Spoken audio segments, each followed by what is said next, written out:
What's up, fam? Hit that like, hit that subscribe, hit that bell for notifications. Don't you miss a moment. Don't do it. Don't do it.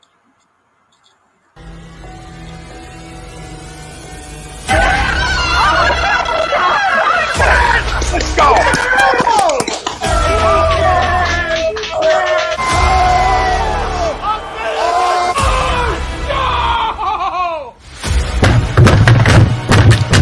This ain't the puck night, or this game he stinks! Oh shit! It's gone!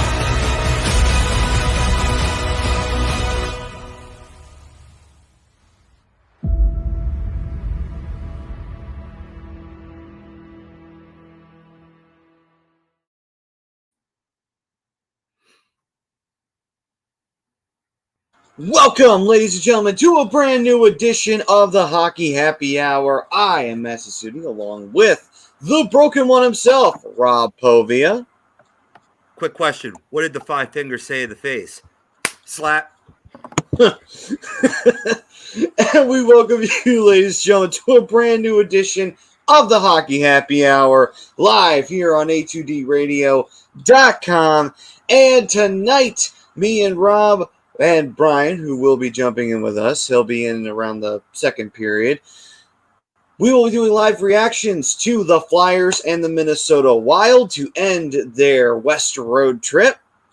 And we'll see if the Flyers could actually pull off getting a second win.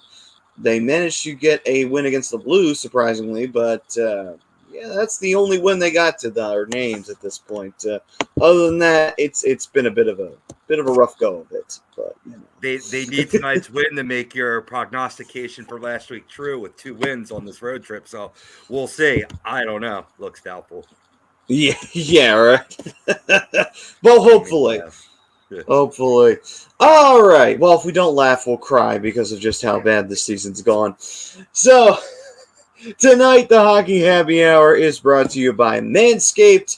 You can unlock your confidence because, let's be honest here, gentlemen, ladies don't like junk fuck, as Brian always says. And you know what? No one does. You shouldn't either. And then on top of it, you want to feel confident, not just with the ladies, but with everything in life. Doesn't matter what it is. You could be going for a job that you've always wanted. Well, you want to feel confident. And Manscaped's a good way to do it. You take care of what you got to take care of in the sensitive areas. You feel like a man's man. You walk in there and you kill that interview. Next thing you know, you got your dream job. And the ladies will love you for it too later on. So get 20% off free shipping with the code A2D at manscaped.com. And you can unlock your confidence, and you can always use the right tools when Manscaped. All right, and now on to our poll question for the evening. And that is brought to you by none other than BetUS, which is, of course, the leading sports book. And, hey, Final Four, it's here. It's big time now. So this is a big betting month for everybody out there. And you can use BetUS to get yourself in on the action. They've been the biggest sports book and has been in the market for about 25 years. And you can bet anywhere in the U.S. on everything. Just use that link you see down below for a 125% off sign-up bonus on that. So it's a pretty nice value to get right there. So check it out. And the poll question is, Owen Tippett will make an impact on the Flyers. Agree or disagree? That is the poll question for the evening. Rob, what do you think? You know, this team desperately needed a shoot-first mentality in one of their forwards. And if nothing else, Tippett's shot level and pedigree will and has made an impact. In 5 games, Tippett already has 13 shots on goal on 22 attempts. His 16-13 average time on ice for the Flyers far exceeds what he was getting for Florida. So he'll have more of an opportunity now to shine. Now, he's not going to be a direct replacement for Giroux, nor captain material just yet. We'll be getting into that talk later in the show. But, Maddie, I think definitely a fine building block here. All right, then. As for me, I would say agree. I think Owen Tippett will make an impact. What kind of impact he will make, we'll find out. Maybe he will be a key cog in the rebuild, which he should be if you're trading Giroux for him? Or will he be even more than that? Will he be a superstar? Well, we'll have to wait and see. All right, and we've got the fam chiming in already as the game gets going here in the first period. We got Renee chiming in. What's up, Renee? Saying Flyers are totally awesome. Even if they're losing, yeah, they still I like that spirit. Nice, Renee. And Evan Taylor, what's up, Ev? Saying, what's up, fellas? What's going on, dude? Go. And we've got Frank Vespi chiming in. Hey, yo, sorry to bother you at work. Tippett is going to make an impact. So he's agreeing to the poll.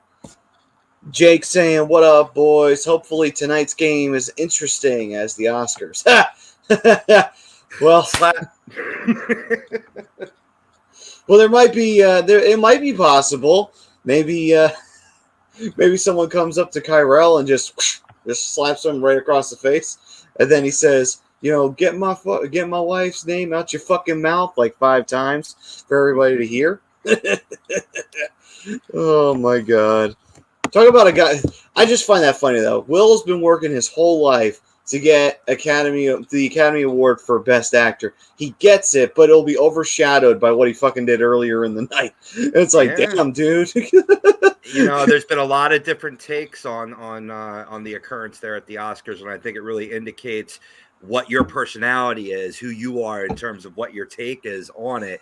But I think for at least me, cooler heads prevail, man. You know what I mean? Yeah, okay, you want to stand up for your family. I get that, despite whatever misgivings with an open marriage, throwing that out the table. But just to put it simply so we can move back to hockey, I just feel that, there's no place for violence. He even said it in his apology. There's no place for violence in this world.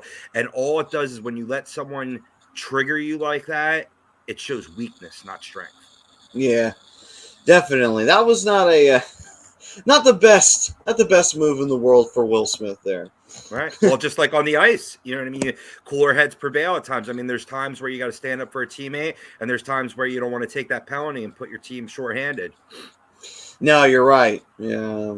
Unfortunately, the Flyers know a thing or two about that with several players. Looking at you, Wayne Simmons. Anyway, Anthony saying Owen Tippett needs manscaping. Well, I don't know if he does, but if you say so, I will take your word for that. Nothing grows like a ginger bush, right? That I can speak for. But in case you're just joining us and you don't have access to the game, we're about 3.5 minutes in, still nothing. Flyers, Minnesota. Quick review of the lines tonight. You got Farabee centering the top line with JVR and Atkinson. Second line is Hayes with Lindblom and Konechny. Third line, Frost with Owen Tippett. And first NHL game for Mr. Noah Cates, building that brotherly love with him and Jackson. I'm telling you, it starts tonight. Fourth line, Brown with Hodgson and McEwen.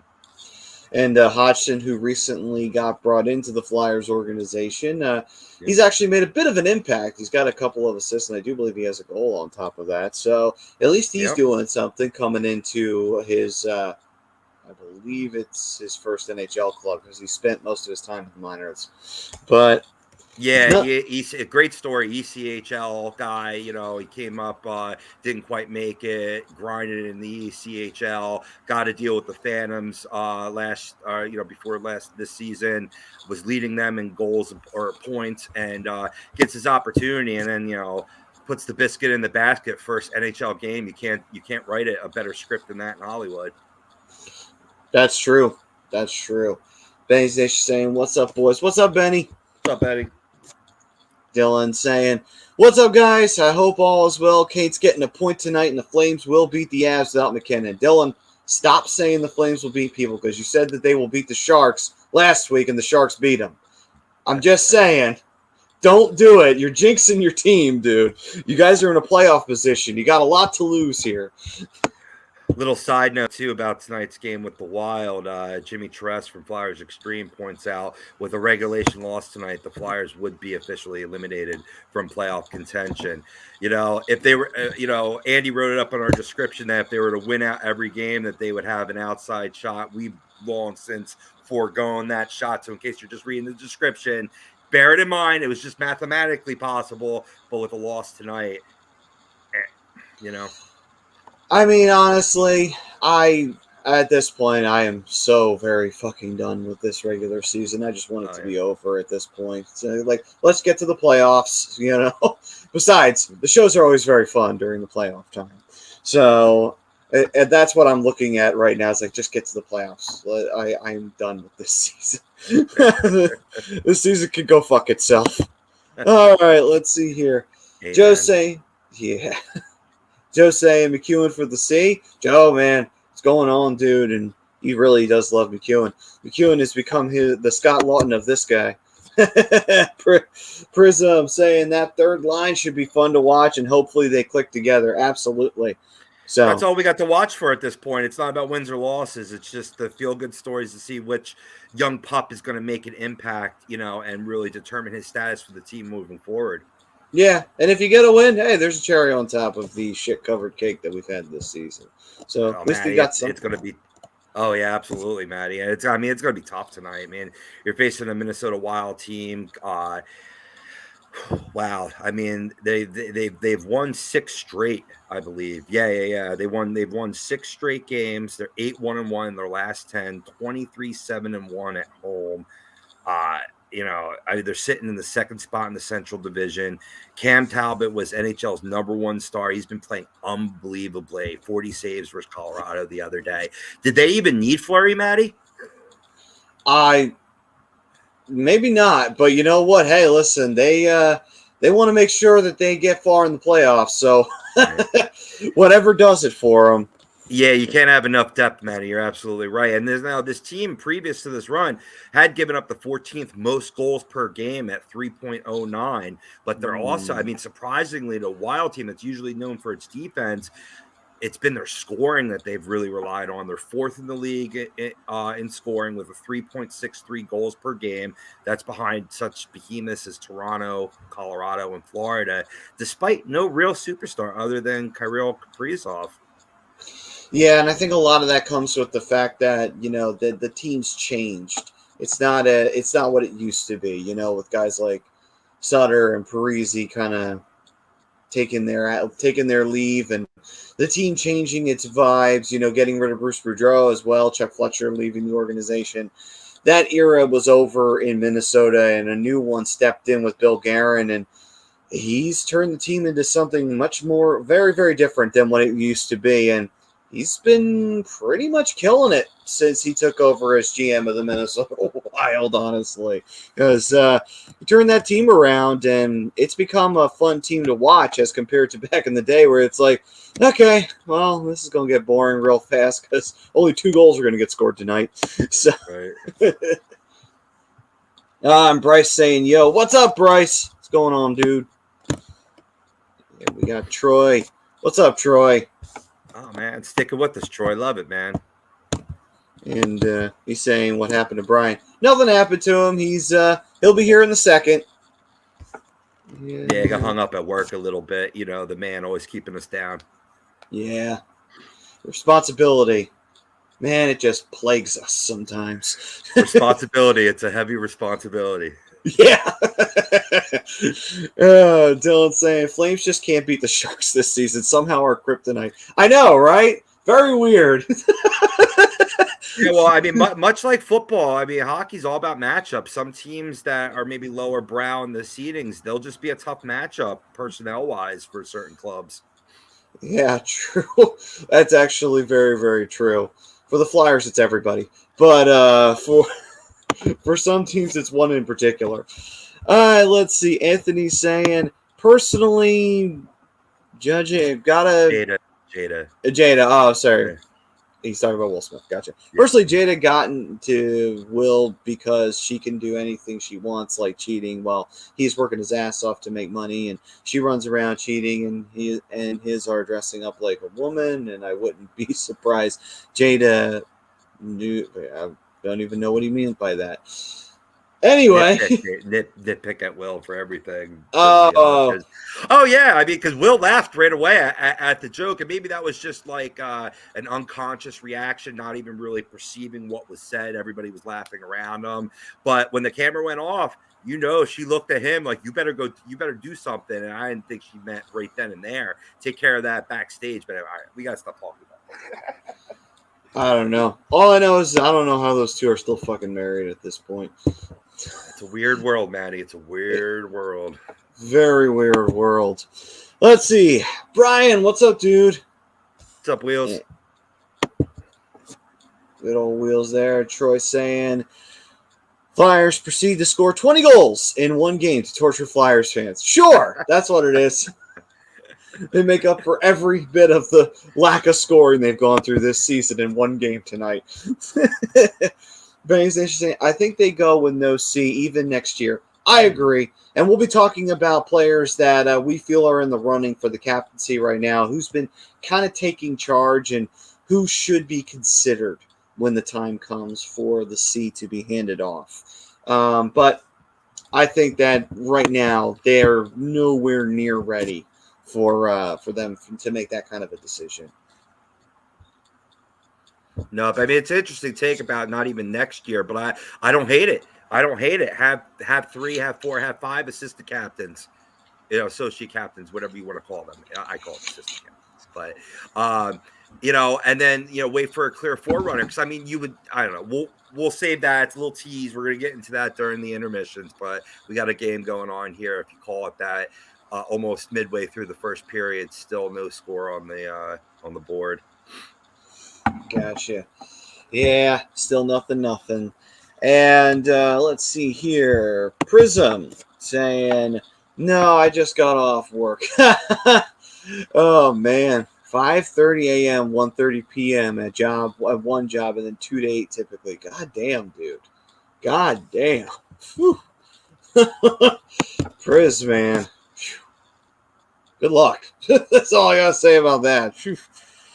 Let's see here. Brian saying, thank goodness I have plenty of relevant hockey to watch still. Yeah, you definitely do.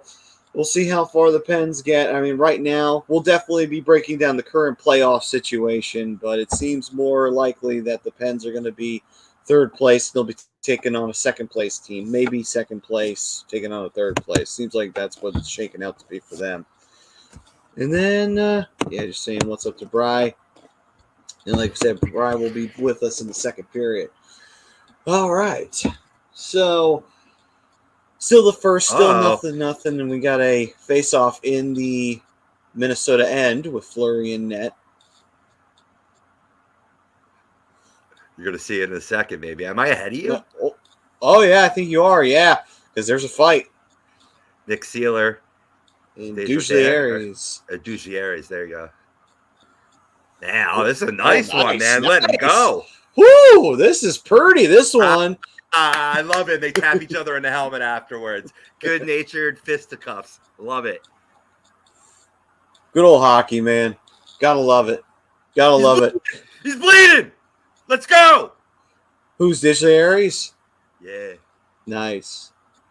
Oh, I see the blood on Sealer's sweater. Woo! He got him in the nose. Nice. Right in the bridge.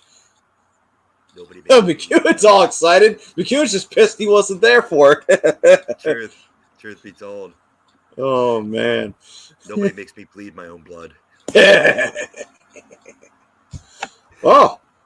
Hello. Here's the Darkwing. Yo. He's come to town. It's Delorier, by the way. Oh, it's Delorier? Oh, whatever. Who cares? Anyway. What up, boys? What's up, Brian?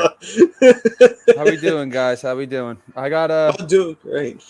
I had a fucking day and a half, man. Jesus Christ. I hate Tuesdays.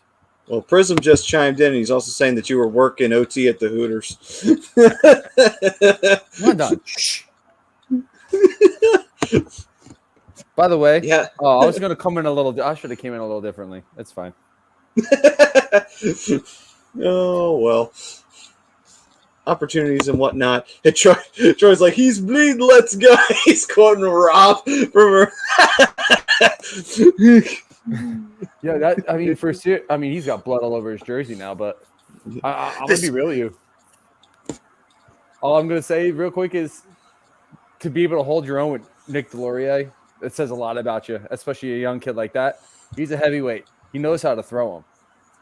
That's true. Oh yeah, I may not be able to pronounce the name, but I know he's definitely brings the weight to the battle. But yeah, it's funny that I start off the show saying how violence isn't the way, and then I'm saying he's bleeding. Let's go. Fitting how you. I was going to say, Rob, fitting how you say that because Anthony chimes in. We got some Will Smiths on the team. I'm gonna tell you right they now. have closed fists. I'm gonna tell you right now, and I know Rob, you said you wanted to jump off it, and we will. Yo, she plays him like a puppet. He is a broken man, and I feel so bad for Will Smith. He needs to get out of that relationship ASAP. Dylan saying Steeler throwing hands with the team that drafted him. That's true, actually. Yeah, it might be some bad blood there, stemming kind of like a la Mark Friedman. Yes, but I know it's always good to see a fight, though. I mean, you're playing a team that's drastically better than you, Brian, and to bring that energy, it's nice if you have a chance to win this game. Oh, absolutely! It's always nice to give yourself a chance, but with the way they're playing right now, it's not looking great because the majority of this first period they're playing in their own end. Yeah, a couple good chances. Here's Kate with a good shot there. But it's like I tell you guys, I feel like it's every week. You're not going to win games by playing in your own zone. You got to play in the other team's zone. But this Minnesota Wild team, they're just faster. They're stronger. They do have some much better scoring talent. I like that line that they have out right now with Yost, Kaprizov, and I couldn't see who else was out there. Right. I can always look up that third member here in a second. But yeah, I was saying before you jumped on, Brian, that this is a team that's fourth in the league in goals behind Toronto, Colorado, and Florida. So they've definitely, have been very proficient in scoring. An area where they're not so proficient and they're going to need to improve heading into the playoffs. 19th in the league in power play, 20.3%. And then on the penalty kill, 23rd in the league with a 76.2%. Going to have to clean up those two specialty areas. Oof. Yeah. I mean, Minnesota has, Maddie was really touching on it too a little bit. When they changed the coach, when they got rid of Boudreau and they got rid of Chuck Fletcher and they started to really put some things together as far as front office, this team really started to take off. They had the talent, but now they're, Dumba's coming into his own.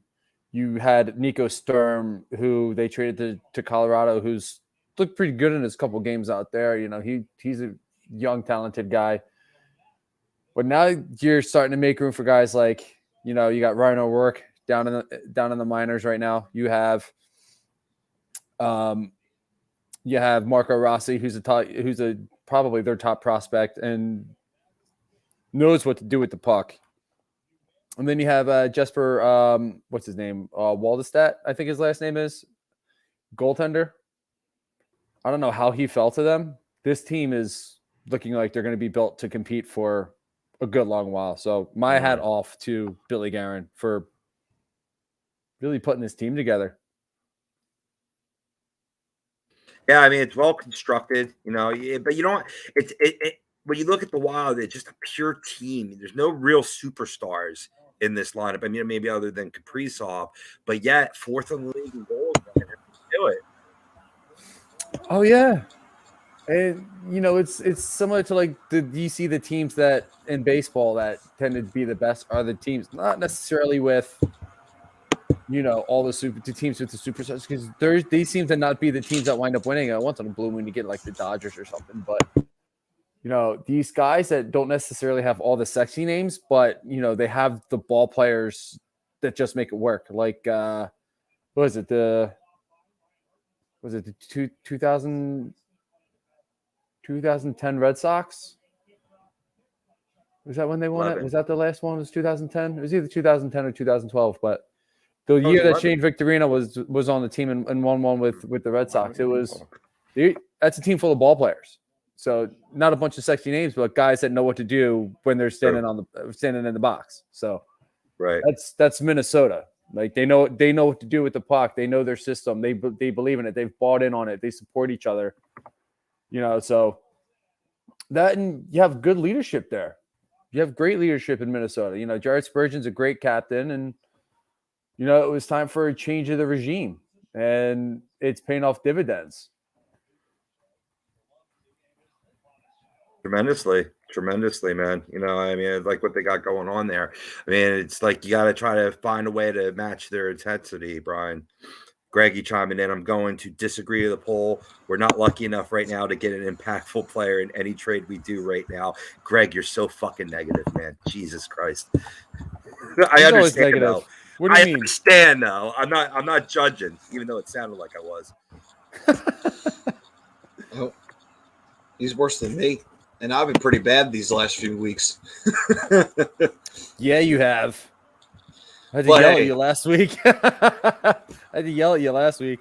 Well, because I was so negative, it's hard not to be negative. I mean, I get it. It's a frustrating situation. You hate when that happens. Let's see. Troy was saying that it was the 2013 Red Sox. Was it the 2013 Red Sox? I knew it is at that point. I couldn't remember the exact year, but I thought it was 11. That's my bad. Dylan saying that Jordan Greenway is severely underrated. Oh, yeah. I remember seeing him come up with the U.S. developmental team and representing USA in the Olympics. And I'm like, yo, this is a hardworking kid. I think he can have a good career here in the NHL. And he is. And he's got so many different aspects to his game, too. He can pass it. He's got good skating ability. He's got a physical edge that he plays with. I don't want to necessarily say he's a grinder, but he has a shot. He's got a quick release on his wrist shot. So, he is severely underrated. He doesn't get enough attention. Truth. Well, that's actually a good thing too, because when you're got an underrated player, people don't think about it all that much, and then that's when they can do the most damage because no one's thinking about it. And you're like, oh crap, we should have paid more attention to him. Yup, yes, you should have. But you didn't. Now you pay the price. Let's see here. Chris saying Hartman just puts the puck in the net. Apparently he does. Out in Minnesota, yeah, that's pretty much all he does. On a great line, 27 goals on the season, I believe. Yeah, about something like that. He's flirting with 30. Yeah, and he has about 23 assists on top of it. But you were right, Brian. He's on a very good line, and that does elevate your stats. Oh yeah, when you're the center between Kaprizov and Zuccarello, yeah, it's gonna happen. Well, let's see here. Oh, Tyson Yost is with Delorier and Duhamel. Well, let's see. Of course, I'm saying Ryan Hartman should still be a Blackhawk. Now they got Flower as well. I hope the Wild gets swept in the first round. A big middle finger to Kyle Davidson. Well, he really does not like the fact that Fleury is no longer a Blackhawk. I think more Fleury than the Hartman thing. Oh, he's so sour over the Flower trade. And I don't necessarily blame him, but I think they got a good return for him. I thought so too. For goaltending trading, which is always, 37-year-old goaltender. Yeah, even younger goaltenders too. Yeah. Yeah, no, for sure. Troy, Jordan Greenway is a right winger for the Wild. He's a big-bodied, really physical defenseman. Or sorry, I just said right winger. Why did I say defenseman? But he's a good player. He's like Dylan was saying. He's severely underrated. He doesn't get enough attention. Yeah, I'm blanking on his number for you to keep an eye out, Troy. I think he's for some reason I want to say he's 13. Dylan, it's like putting me on a line with Crosby. I'm guaranteed at least 15 goals. Right now, yeah. Oh, hell. Tyler Kennedy's probably the best example of it. Everybody thought how great of a player he was. Yeah, he played on the same line as Crosby. No fucking wonder. Yo, I love the fact that Noah Cates is in this game right now. I know, making his debut tonight. 18. Thanks, Dylan. I thought it was 13. Prism to respond. I'm sour as shit. I don't blame him. Again, I don't blame him. I even tried talking him down. He's the Wild just Prism scored. might be just as stubborn as I am. Yeah. So the Wild just scored. I believe it was Dumba who got the goal. And good passing play to lead to it.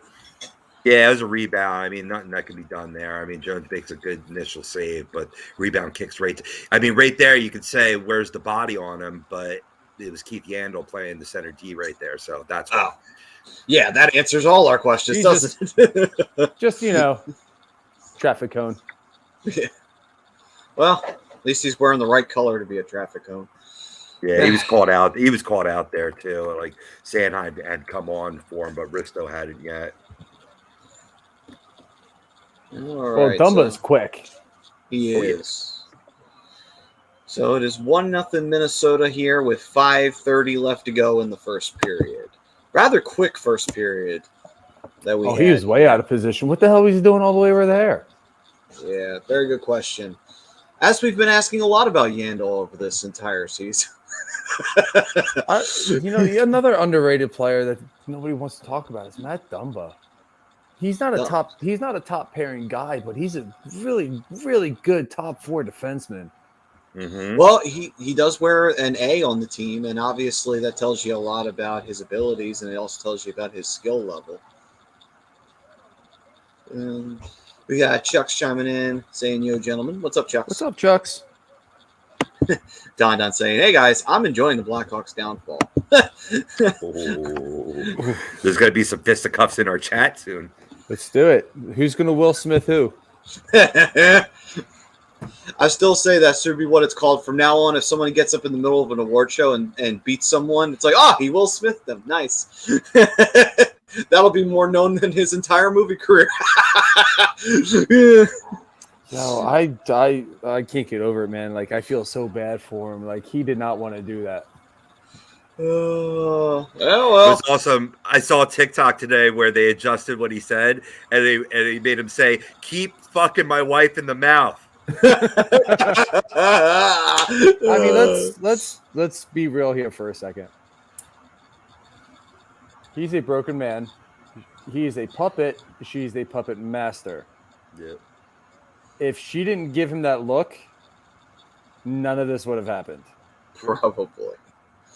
And really, what's the big deal, too? Oh, alopecia. She suffers from alopecia. I think there's worse medical conditions in the world in terms of being a little defensive to a joke. I mean, a lot of us on this show don't have no hair either. So get over yourself. I mean, I get it. It's a little different with women, and I understand that. But I mean, I have women in my family that go through that. They're not sensitive about it. Fucking get a sense of humor. And to attack a comedian like that, I mean, that's their job. You're not supposed to take it seriously. You laugh a lot. You may not like it, whatever. You don't have to necessarily laugh, but I don't know. I thought it was. Again, I had to throw that one up. I couldn't resist. Yeah, man. She's a puppet master, and he's just a puppet. But he was laughing. She didn't like that. Like, it's not exactly like this is a new hairdo for her. You know what I mean? Like, she's been known to have short hair. Like, short hair. Like, not like. Like, I know it's not usually that short, but usually, like, her hair is usually, like, about as long as mine. But not laughing at you, laughing at the comment. Oh, I know. I'm just the thing I'm enjoying most about this entire situation are the memes have been fire. Yeah. Thank God. Every last one of them have been fire. There's a few in our group chat on WhatsApp that have been straight gold. Just when you think that memes, there aren't going to be anything magical coming from an award show for memes, nope.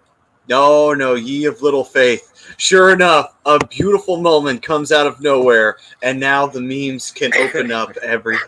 Well, The what's really funny, floodgates can what's really open. the one that cracks me up the most. There's two that I've seen so far that these are my absolute favorite. There is one. It's 3 pictures. It's 2 pictures of Miyagi, and it's one of the incident. The top of it is Miyagi saying, "Show me what was it? Show me side to side," and it's just a picture of Will Smith just coming across. And then the bottom picture is just Mr. Miyagi with that grin on his face, like, mm-hmm. And then the other one that I really liked, I was dying laughing when I saw it, is a drawing of the fish from Shark Tale slapping the zebra from Madagascar. Oh my god. Where they did the voices for each. I get that. I haven't seen that one, but I get That's a that. good one. I like that. Nice. What's up, Or how about Swoopy? how about the one we made with Eagles slapping the Cowboys and thus being ripped off by other people that try to do what we do? But anyway, go on. Often imitated, never duplicated, brother. That's what I like to Yeah, say. that's true. And they do say imitation is the highest form of flattery. What they say? So, What they say? and Swoops, what's up, Swoop? And well, speaking of that, the Kaprizov I think just scored. So it's now 2-0 Minnesota. That scoring prowess 5-on-5. Yeah, nice screen there. So right off the face-off there, Spurgeon What a gets it, snipe. and then goes right to Kaprizov. Ooh, yeah, nice. Yeah, that's a Kaprizov goal right there. Nice little move. Boom. You have that tree trunk, Eck in front of the net. It's hard to see around him. Yeah, true. Eriksson Ek is he's a stud puppy too, man. He's another one, another underrated player. Right. Brad chiming in. What's up, Brad? Saying, hey guys. Not just that, he had freaking Ristolainen in front of him too. I don't know if you saw that puck. Yeah, right. Yeah. Brad saying, hey guys, Rangers have taken a 2-1 lead in Pittsburgh. By the way, did you guys see the fucking ass blasting that the Rangers gave Pittsburgh last week? It was last week. Like, holy shit, that was not a game. I know. That was my pick for game of the week, and the Rangers really flexed their muscles there. It's all about. I really feel like the Rangers are the most improved team in the NHL. I mean, not even just this season. I know this was a couple year rebuilds, and I know Brad and Rob Brinkman, who you can find on the Sports Hounds on Monday nights, we're talking a little bit to this effect that the Flyers could follow that blueprint that the Rangers left off, where, I mean, they did scrap it all. Maybe the Flyers don't have to scrap it all. That's been the topic for debate, rebuild versus retool. But I think there's enough pieces in here that you could build around them. And I do give credit for Brad as a Ranger fan making that point last night. It was a stellar point. It's interesting. Yeah. It's amazing to see how this team is just, built itself back up after such a short period of time, But then again, you get a few top draft picks, and you build around it. Magic can happen sometimes. Also, you get a goalie in Shesterkin, and next thing you know, you're back at it again too, I think a lot of it has to do with their scouting department too. They've been, Adam Fox, who's a young stud defenseman, easily a top 10 defenseman in my mind right now, if not top 5. Then you got to get Lafreniere. You have Capo Caco, who hasn't really been the best, but he's still been a solid player for them. I mean, having the top picks help, but having a scouting department like they have right now, no wonder why their rebuild was quick. Right. Yeah. Real quick redaction there. That was on the power play. That was not 5-on-5. So that's helping those power play numbers there for Minnesota. That second goal there by Kaprizov. All right, then. So right now, still 2-0 Minnesota. About 2 minutes left in the first period.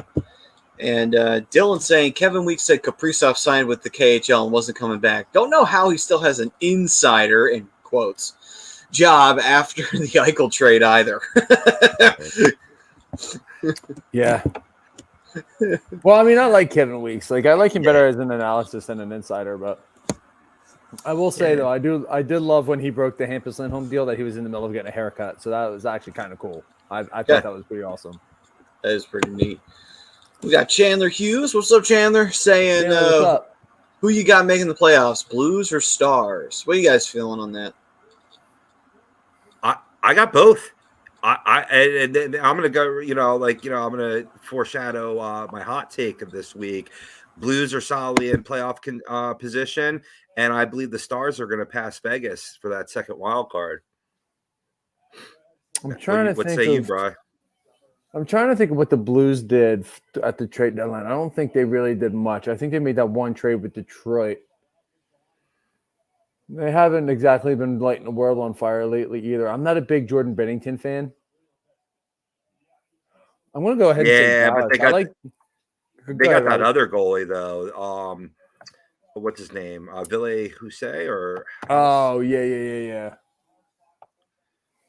Like he might actually be their starter at this point. He's outplayed Bennington. I mean, I'm a big fan of Oettinger. I think he is a stud. I think and I think he actually comes back tonight. Now that I'm thinking about it, once Miro comes back, I think the Dallas Stars can really go on a tear. You know, you're getting production from just essentially all four lines when he's healthy, and he does make that defense just way better. And like I said, they're getting solid goaltending from Oettinger. So I absolutely believe that the Stars can get a playoff spot over the Blues. Yeah, I think Miro is in the lineup tonight, according to our insider Prism. Yeah, you know what? I think Priz told me that the other day. About 100 on that, though. I just like to eavesdrop on your guys' conversations for a little bit. It's all right. I eavesdrop on your conversations with him, too. The only difference is you put me and him on mute. I don't put you guys on mute. And then every once in a while, I want to tell you guys, shut the fuck up. I have to because I get a lot of correspondence via the chat on Twitter for work.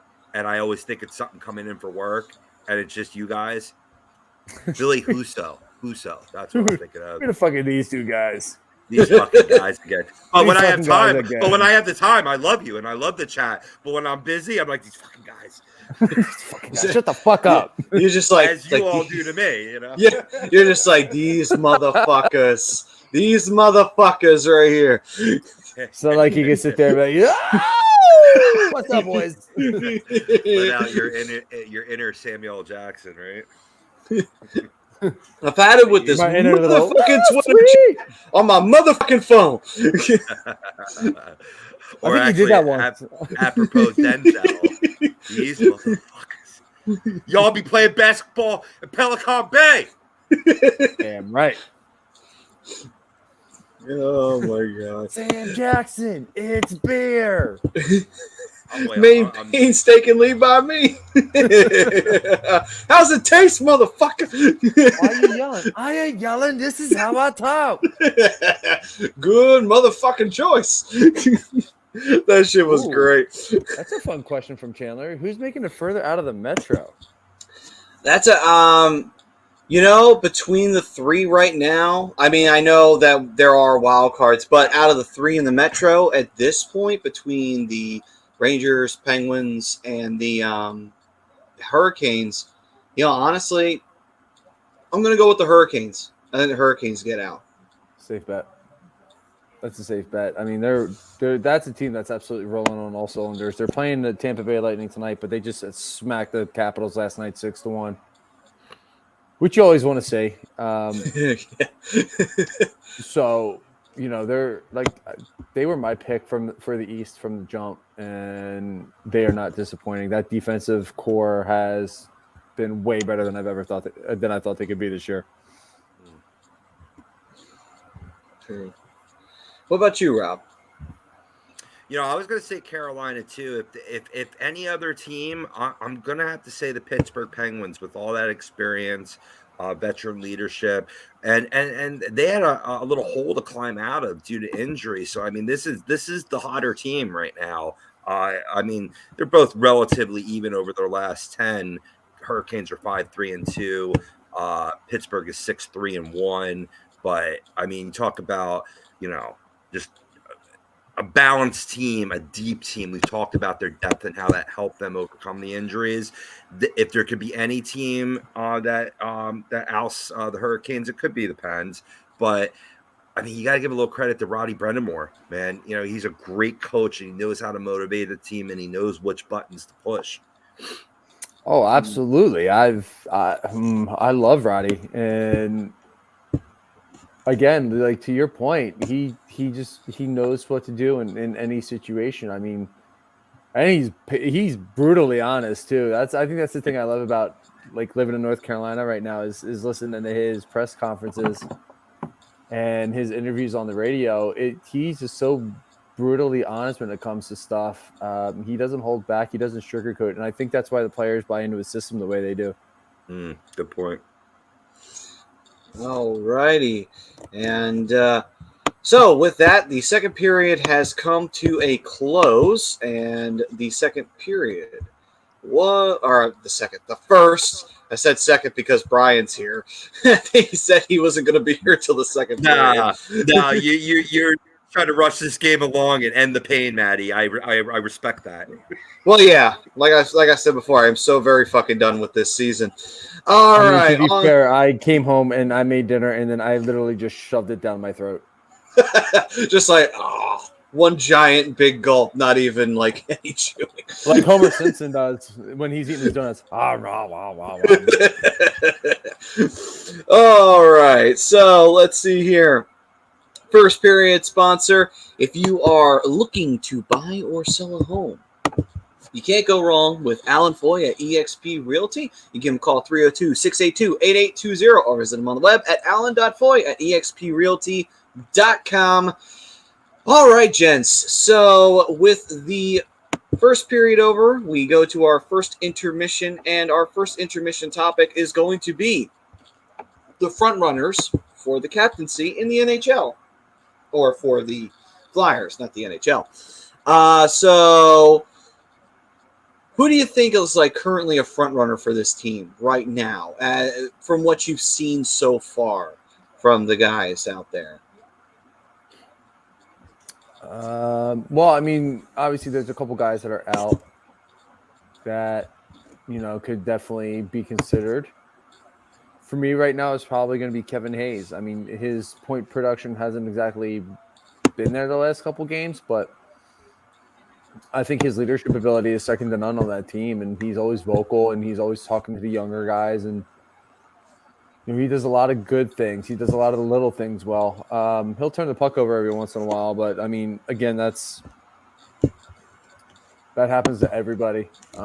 But just his ability to keep things light and keep guys going and keep guys motivated is awesome. I also saw the post game when Hodgson got his first goal, and I thought that was awesome the way he gave him the jacket in the locker room for scoring the first goal in his first game. So that's me. That's got captain written all over it. You're building your younger guys' confidence by doing stuff like that, and I think that's a huge thing. So for me right now, it's Kevin Hayes. Gotcha.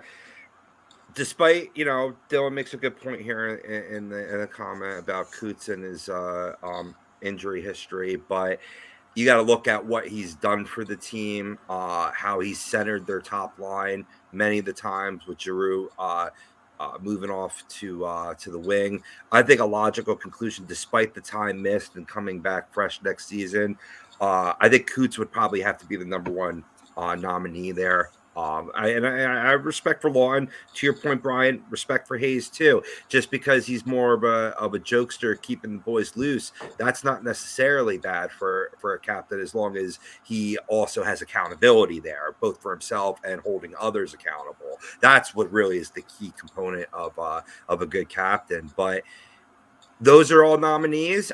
I'm kind of with Benny. I think this team should go without a captain for a while until either a guy really takes a stranglehold to gives the organization no choice, or B, you draft like a top like 1, 2, or 3 in the 2023 draft, and like a Dard, you know what I mean, like that I could see that being like a guy that you want to just give him the C right away, you know what I mean, just as a young superstar would have in this league. Yeah, and a lot of the comments I'm seeing is, Coots isn't much of a talker. So, I mean, yeah, he's not. He's definitely the quiet type. But his to Joe's comment here, like his effort on the ice is, it's really good when he's 100%. Right. He's a top 3 two-way forward in the league. But it's tough when you're hurt. And the last couple of years, I don't think he's been 100%, which is why he hasn't been as good as he is. Truth. But I'm with Benny. I don't think you give a guy a C over the next year. You got to get these guys to step up. You got to get somebody to step up. I think they do put somebody or put the C on somebody next year, but may not be I don't think they should. It may not be till late in the season, like real late into the season. They might start considering it then. Could be. I mean, that's definitely something they shouldn't rush. I'm not a fan. Like, I was a big fan of San Jose holding off for a while after stripping Thornton. I was a big fan of Vancouver essentially holding off for a while. I mean, yeah, they said Roberto Luongo was the captain, but I don't necessarily buy that. There was another team that did it too, Florida, the Panthers. That made sense. I sometimes if you don't have the guy, just don't put it on somebody. If you don't have the guy, you don't have the guy. Yeah, I mean, you don't need to have a captain to be effective as long as you have leaders on the team. It's like, yeah, maybe one leader will prove himself to be the leader, but as long as you have those leaders in that locker room and everything, and they're wearing A's and they know what their job is, they know what, who they're working with and what they're going to have out there on the ice most of the time, then it's fine. Yeah. I mean, it took them a while to put the C on Logan Couture out in San Jose, and then Florida just after Jovanovski, I feel like they never put the C back on anybody else until they got Barkov, which was kind of understandable in Florida's history. Again, with Vancouver, yeah, they said Roberto Luongo was, but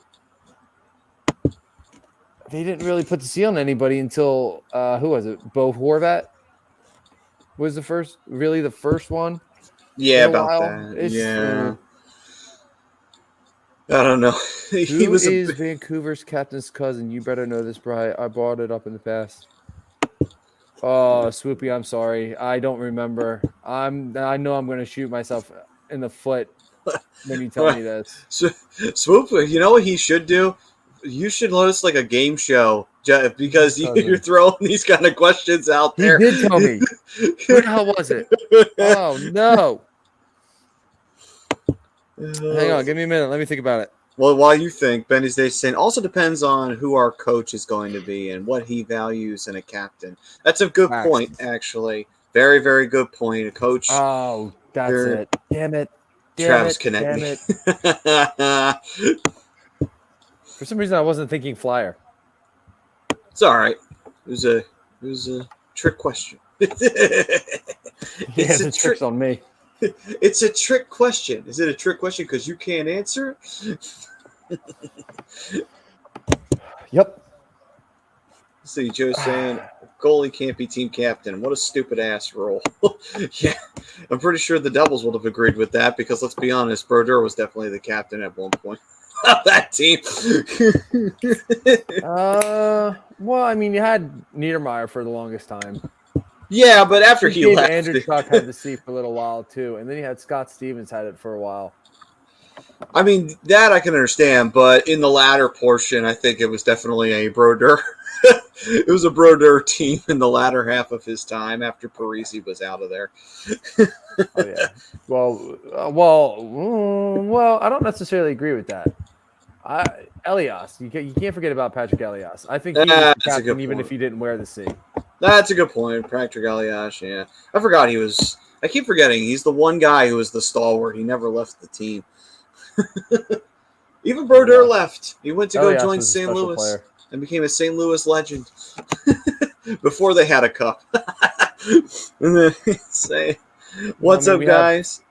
Ducks legend Evgeny Dadonov and Vegas legend John Moore. So, Yeah, there you go. And saying, "What's up, guys?" The fact that we can't agree on captain shows how there is no accountability in the locker room for anything these players do. Maybe the future captain will be signed this summer. I don't know, man. I'm kind of against the idea of the Flyers going out and signing a big name player because if you're going to try and sign a captain, that's usually what you go and do. You sign a big name player to become captain. I'm not a big fan of that ball game. I'm out of that ball game completely right now. I mean, I don't necessarily agree with that.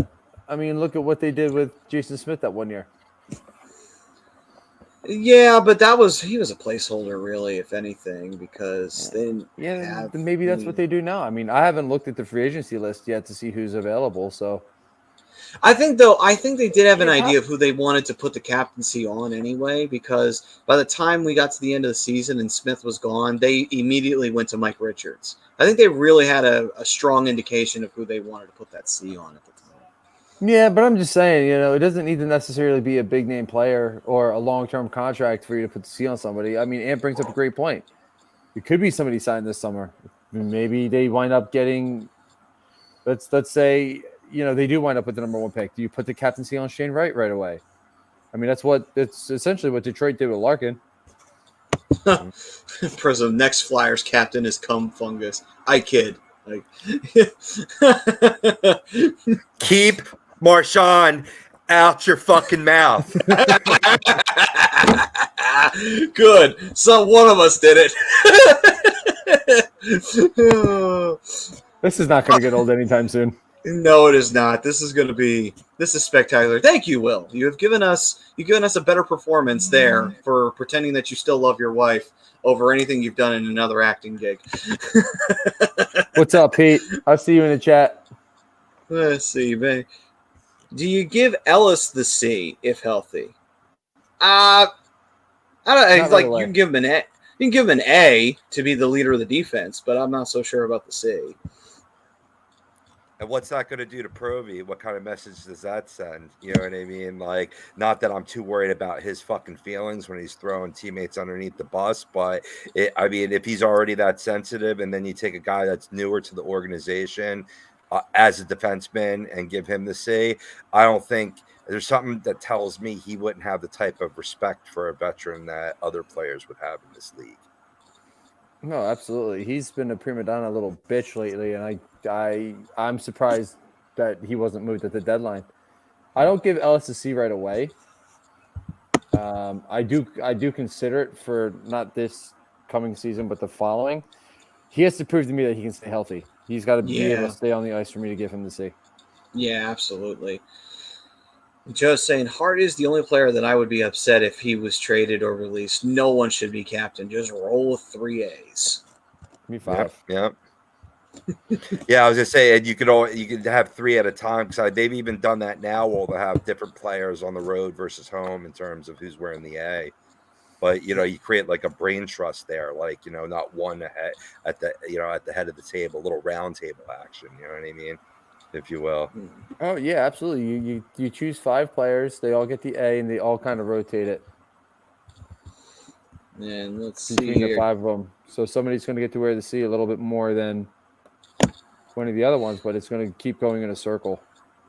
Well, Don saying here, Steve didn't give Larkin the C for a minute, and that's understandable because Larkin, while he was a top player, well, I mean, I would assume. Wait, hold on, real quick. Before I let you continue, real quick, Matt. Don, sure. who wore the C before Larkin? Then go ahead. Yeah, I mean, if that's the case, though, it makes sense because he's your number 1 draft pick that you're trying to build around, but you don't want to immediately put the C on him. Maybe sometimes it's best to look at it. It's like, no, I want you to earn the C. I want you to prove to me you're worthy of it. Yeah, you're a top draft pick, but, I want you to prove it to me. There is something to be said for that. It's like you don't want to immediately give everything to that player and, then they can't match what they're being asked to do. You want them to prove it, which I get that. I totally get that side of it. Ryan, I didn't forget about Danico. I don't think he ever wore the C. I think he wore an A almost his entire career. Yeah, see, Dylan saying Flyers should fire Yao in Winnipeg on the second to last game and let him figure out his way home like Florida did Gerard Gallant. Oh my! That was a cold fucking firing right there. Whew. Well, let's see here. Ryan saying, Brian, how did you forget Ken Danico? He played his entire career in New Jersey, and he was there before Stevens.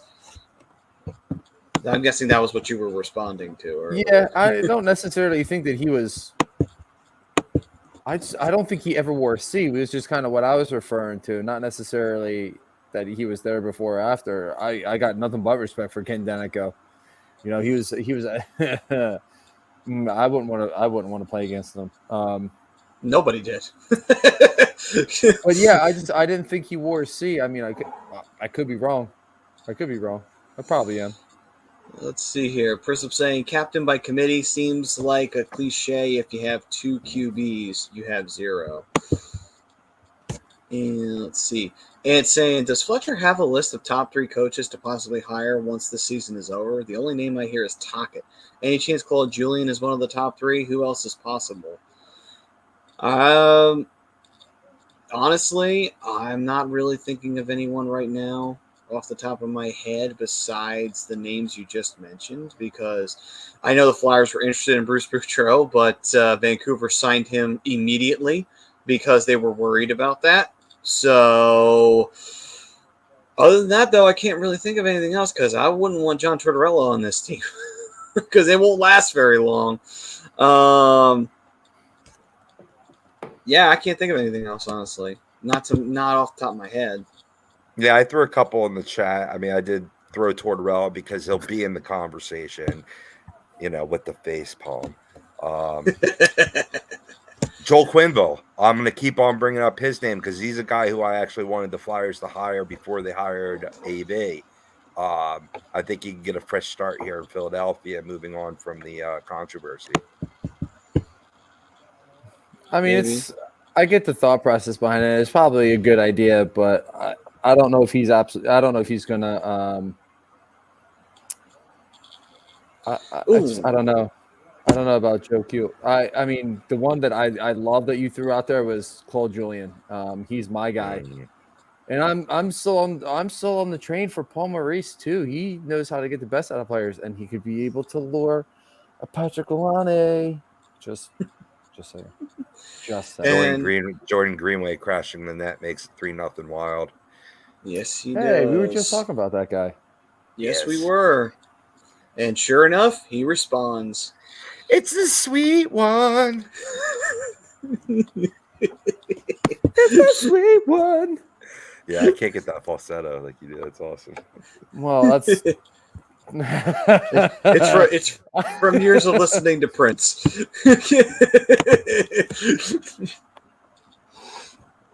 Saying we should hire a coach from North Dakota State or something. Is that a joke? Because I feel like that is. I laughed at it. Yeah, I feel like that's a subtle joke he's throwing out there for everyone to catch on there. Is that a Wentz thing you're trying to say, or is that a Hackstall thing you're trying to say? You can go either way. Let's say, I see what you did there, good sir. Comedy master. Dylan saying, Gerard Gallant was the best available last season, and the Rangers got him. I wanted him for Calgary before they got Sutter out of retirement. Sutter, though, has done really well, though. So, luckily for the Flames, they still wound up not getting a bad coach out of it at the end of the day. But, yeah, that's tough when you – there's not as many options as you would think. Might not be a bad option to take a look at, other avenues. I'm saying, do you all want Jeff Blashill? Please, God, take him, please. No, I think we're good. We already have one bad coach. We don't need another. Let's see here. Yeah, I can't get behind that one. Chris saying, I like Tortorella. And Benny's Nation saying, Brian, I stand corrected. Danico never wore the C. Boom! I knew it. I didn't think so. Sorry. I knew it. Brian, one chat, fam, nothing. No, it's like Brian won a chat fam 375 million. Let's see here. Don. Speaking of college, Michigan is in the Frozen Four. Let's go. Yeah, that's true. That's true. Well, Wild put the puck in the back of the net for the fourth time, but unfortunately this one's not going to count due to goaltender interference. Oh, yeah, I see what you mean. Skate clipping Jones there on his pad. Let's see. Which, You see, I might be in the minority on this one. Okay, that was a good one. All right, never mind. and if anyone doubts that, ignore me. and if anyone doubts that Kirill Kaprizov is the first superstar for the team, he's already on the all-time leaders board for goal for points. I thought that they just showed goals, and that's right up there with players like Marian Gaborik when Gaborik was young and scoring a lot. So I'm just saying, he's their first superstar. I think we can all safely say that. You know what is a surprise in that stat for me, Maddie? Eric Stahl there with 42 back in 2017-18. I forgot about that. I know, right? You didn't think that he scored all that much back then, right? You would think like that was his latter portion of his career. Right. He could have made that save. I don't know what they're talking about. Brian Hartman going to the sin bin for hooking. He's just still mad because the Flyers traded him. Are you kidding me? I know. It was a joke. Over 30 goals. It was a joke. 2 hits, 2 takeaways, and 8 shifts for Noah Cates so far. I like that. Yeah, I do like that. That's not a bad line at all. Yeah, putting that good effort out there. Hopefully he might get rewarded tonight. Even if you lose the game, maybe he gets rewarded for it. Well, let's see. And it's saying, Rob, I would like Joel Q, but I don't think he coaches in the NHL again, at least not now. It's a fair point. I just think that, if he had more of a direct implication in the controversy, I would agree with you more. He obviously has to take the blame as being, head coach, just as Paterno did, in the Sandusky scandal at Penn State. But I just don't. I guess when it happens underneath your watch, that can be a negative implicator there. But I don't know. To me, in my opinion, I don't think it has as much weight on him. But hey, my takes are always wrong. So. And Joe also says, I might be moving to Colorado Springsburg for the Air Force Academy. And the Air Force has a really good hockey team. Really? Yeah, they do. Nice. Nice. Well, hopefully you get to see some real good hockey there, Joe. Hopefully that does pan out for you. I mean, Colorado's got some really good hockey teams out there, and I'm not just talking about the Air Force. University of Colorado, I believe, has a really good hockey team. What about Space Force? They're out there in Colorado Springs too, right? Yo, I was maybe hold on. Maybe that's what Joe's actually doing. Maybe he can't say it. Maybe he is going to the space. Still be understood. The Steve Carell character from the Netflix show is based on Joseph Workowski. Yeah. It all makes sense. It all comes together. The Flyers really need to put together something big here. I mean, they're not out of this game by any stretch. There's still a ton of hockey left to be played. That is true. They have to score on this power play. The Flyers were out of this game before the opening puck drop. What are we talking about? I agree with you, Brian. I'm so super negative. You should have seen me during the Nashville game. You guys are heavily negative Nancy's. I swear to God. Honestly, I'm looking more towards fucking the playoffs at this point. I'm just like, can the season be over now? Is there a way to simulate the rest of these games and we can get to the playoffs, please? You know what's actually really funny? And to Dylan's comment, Minnesota just had a tournament up at the XL Energy. I think it was a high school tournament too. I swear to God, I'm not lying. They filled up the entire lower bowl of that arena. Damn. For high school hockey. Well, hey, Minnesota, man, they love their hockey out there. That's like 10,000 seats. I Probably know. not quite that much, but hey, I mean, you're right. You're right. That's impressive. It's very impressive. Like, that's how serious they take their hockey, Minnesota, and why they deserve that team. And they deserve a cup, too, on top of it. And whole place, they love hockey so much, and yet they haven't seen a cup. And even more of a kick in the balls, they watched Dallas win one in 99. And they didn't have a team yet because the Wild weren't in the league. Yeah. But, Joe is saying Steve Carell is his commanding officer. We figured it out.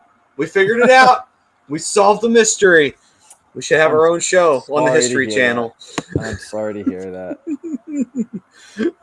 And Betty's, they should say USA Hockey is also in Colorado Springs. That is true, actually. Dylan's saying underrated random hockey player of the day, Philip Kuba. There's a name. There's a blast from the past I haven't heard in a while. Let's see here. Ryan Swoop. Oh, we got the paragraph comment. Here we go. Get ready, boys. It's more than just one guy behind the bench. They need several guys who fit and desire the same style and system and what they want from players. Same with GM and scouts. Everyone needs to get on board, starting with GM and what he wants, then go find the coaches who have the same desire and focus, and then go find players that bring that style. It's everybody. No, I agree. Flyers, if they are to turn this team around, everyone needs to get on the fucking same page here. We can't have this, I think that's idea shit. Well, fuck you. We're doing it anyway. You can't have that sort of bullshit going on in the front office. You see the results of that kind of crap. So they do need to get on the same page. Yes, you can argue to an extent with each other of, okay, let's take a look at this and let's try and come to a decision. But once that decision's made, you're on the same page and you're going with it. Because you got to work together. Can't work against each other. Yeah, I agree. You got to be on the same page here. Otherwise, you get dysfunction from top to bottom. So I agree with Ryan wholeheartedly. And Bobby, what's up, dude? I'm not going to sit here and lie to you, bro. I love Minnesota's uniform. I love it since they've changed it. I think it looks so much better, especially the road uniforms. The road uniforms are super sharp. And his comment is how the Wild could have probably the best active logo in the NHL and still put it on. That ugly sweater kills me. I'll be completely honest with you. I think I'm probably in the minority. I preferred their old jerseys when they first came into the league. I enjoyed those ones way more, honestly. I actually have that jersey. Nice. I got it in high school and I still have it. I got Brian Ralston put on it. Oh, there you go, Ralston. There's a throwback. There's a throwback. I think he was like their big player too. At the time, yeah. Yeah. Back when they were a defensive team. But yeah, that I did love those jerseys. Those ones were really cool back in the day. Yeah, them, and even to a degree the new ones too. I believe it's the color scheme's a throwback to the North Stars. Am I correct there, Matty? I think the reverse retro was. Yeah, that definitely was a throwback to it. But they have the see, like even in the insignia center ice, the green with the lighter sort of puke green of the North Stars. Okay. Almost like yellowish. Yeah. Okay, yeah, I see what you're talking about. Yep. And I believe the eye of of the cat, the Wild, I believe is a star. Yes. I could be yeah, right. It is. What was it? The logo, that the eye is a star and that the outline of the logo is the puke yellow that the Minnesota North Stars had on their jerseys back in the day. That is quoted by Rob. There you go. See, that's the jersey. That's the one that I always really liked. I always thought those were really cool jerseys. Yep, I got the A on it for Ralston. And dude, this jersey is so broken in, it's not even funny.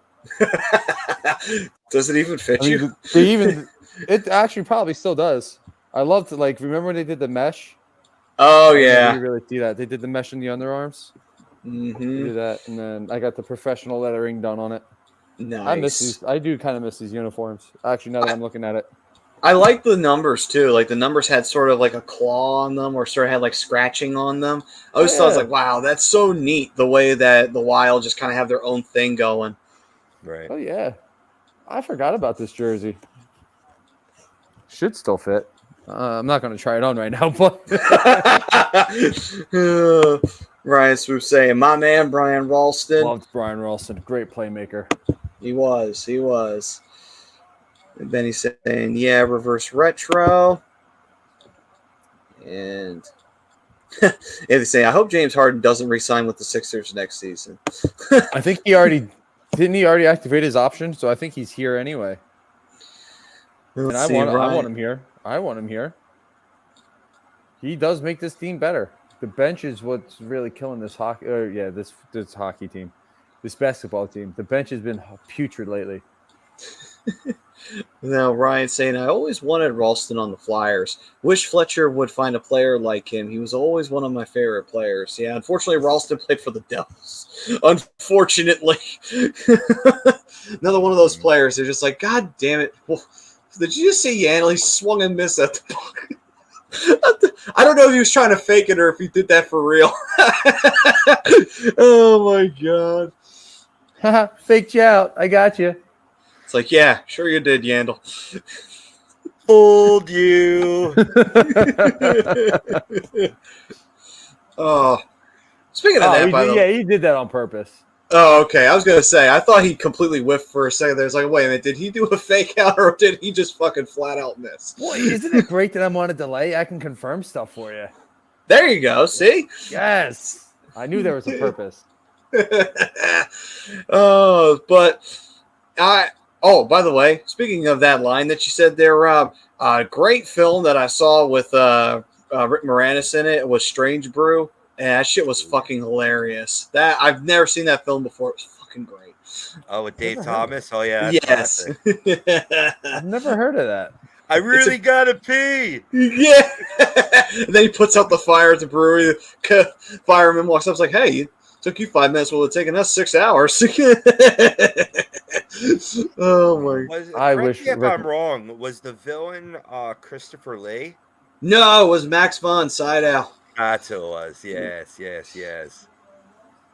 And apparently, from what my friend told me, who let me borrow the DVD from him, he said that the only reason why he did the film was because his kids loved the CRTV, and that's why.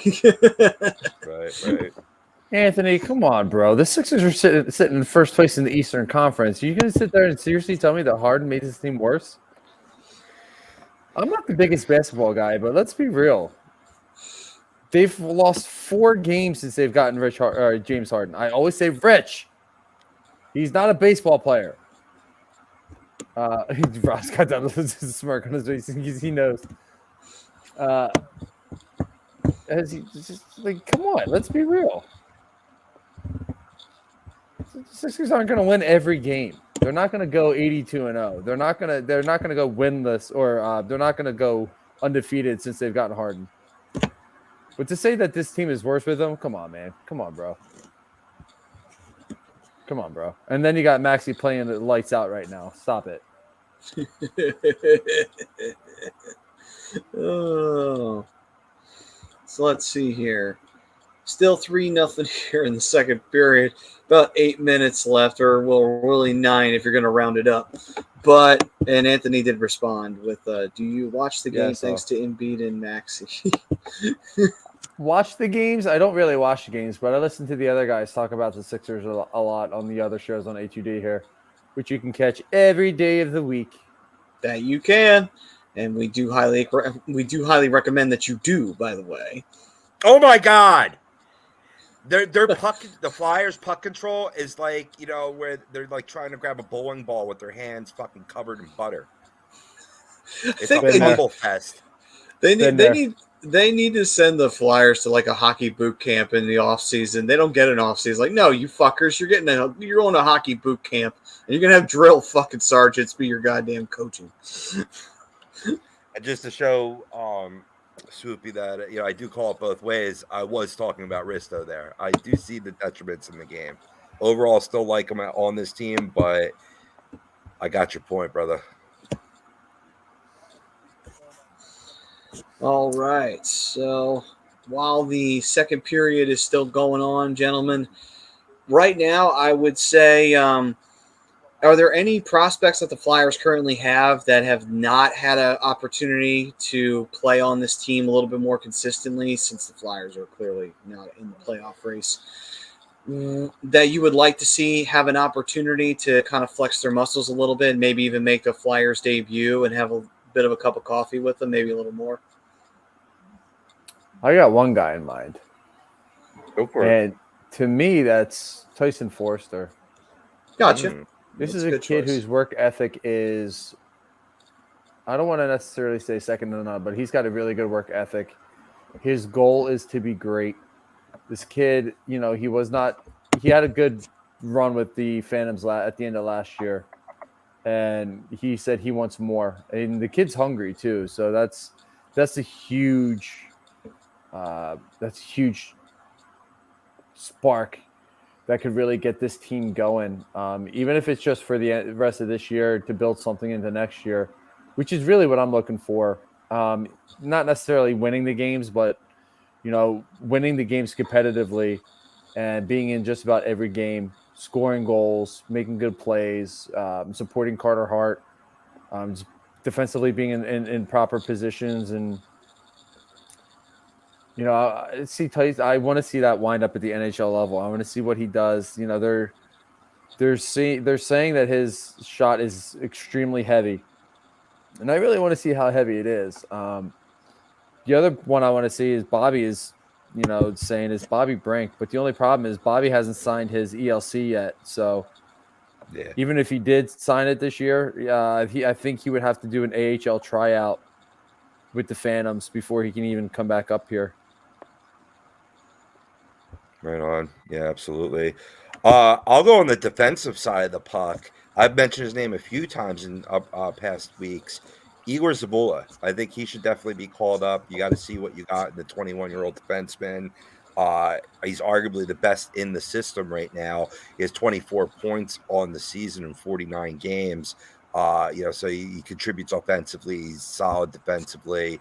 I'd like to see, despite Sealer, and I love the player, like I love his spirit getting into a fight in this game, but I'd like to see him in that spot right now. And if not him, maybe give Wyatt Wiley an opportunity as well, who's continuing to impress. I mean, he's third in the rung behind York and Zamula, but he's another young defenseman that could be aces for this team.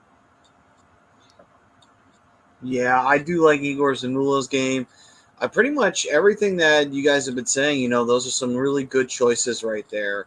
To see them, unfortunately, like Bryce said with Bobby Brink, that situation's there. But, the other two, I would like to see them get a chance to play a little bit for the Flyers. There's not much really stopping them. Hey, there you go, Bry. It does work. It does fit. It actually does fit. I'm actually really surprised. Nice. It's a little short in the sleeves, but actually not really. What about bringing back Isaac Ratcliffe? I wouldn't mind it. Maddie? Yeah. I wouldn't mind seeing Isaac Ratcliffe get another opportunity to, play with the Flyers, see what he can do. Maybe he has himself a few good games under his belt and everything like that. Maybe make the higher ups think a little bit. Oh, maybe he's ready. I mean, Ratcliffe didn't necessarily play bad while he was up here the first time. Yeah. So I would be okay if Ratcliffe came back up. Yeah, I mean, he showed what he could do at this level, so maybe they've already gotten the look, and it's enough for them to plan for the future. But let him build some momentum now up in the NHL. Oh yeah. Somebody else I would like to see is they're still spending too much time in their own zone. I get they're on the power play, but gotta get the puck. They did get a great opportunity, their best opportunity of the whole game, but they didn't score on it. Oh. I think you're talking about that moment right there. Yeah, where they had the puck and they shot it in, and it looked like they were going to get the rebound off of Fleury, but it didn't happen. Hey, Jesse. Hey, Jesse. Flyers What's up, suck. Jesse? It's simple as that. You know what I'd like to see, and I don't know if they can make it work right now with how things are. I'd like to see him call up Felix Sandstrom, see what he's got. Yeah. But Agreed. obviously you got He Martin should be Jones. starting in this right now instead of Martin Yeah. Jones. Like Yeah, really, the Flyers should cut Martin Jones. I'm sorry, they should. I mean, he's been okay. Don't get me wrong, but he's just not part of the future. So why hold on to him right now? Give Felix Sandstrom those opportunities. Is it sad to say that I wouldn't be surprised if the Flyers sign him for another year? Oh no, please God. No. I would be very surprised if they signed him for another year. I think he's played well enough that he might be able to get a starting job on another team. I'm just saying I wouldn't be surprised because it seemed like they were going to move on from Elliott a few times and they kept Moose around. So and they might do the same thing with Jones. I'm just going to throw that out there because this organization has had its share of making illogical decisions. You make a good point there, Matty, but not with the depth of prospect that they have in goaltending. I mean, there's no reason to. There's zero reason. I agree. Whereas there were some reasons with Moose, That's true. I agree. I don't know. This team kind of makes me scratch my head sometimes with some of the decisions they make. So you're not wrong. You're not wrong. I mean, look at it this way here. I mean, right now you have one franchise goalie, potentially two franchise goalies. You definitely have three NHL starters. Usymenko, I don't know if I see him as a franchise guy, but I definitely see him being a guy that can be a starter in this league. Kind of more like an Anthony Stolarz. Gotcha. Solid goaltender who puts up good numbers, but not necessarily a franchise guy who's going to put up those great numbers. And right now, I know I'm going to get a lot of probably not backlash, but for saying that Hart's a franchise guy, but he is a franchise guy. Let's be real. He is. Despite this horrible season, he's still putting up solid numbers. But to me, I mean, you got to really start seeing what you have here, and that includes your goaltending too, because maybe Sandstrom shows you a little something, and somebody in another organization's like, hey, I like what you got there. You ever think about moving him? Right. We're looking for a goaltender.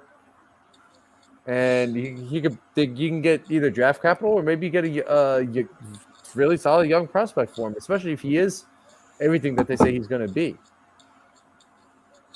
No, I got you on that. I think I'm wondering where this team's head's at, where the organization's head's at, because I still look back to what they said where they want to do an aggressive retool, and I think, okay, well, what the fuck does that mean? Does that mean you want to try and keep a guy like Martin Jones because you feel like if next year you get your players back that you're going to be competitive again? Because if that's the case, then that wouldn't surprise me if they signed him back.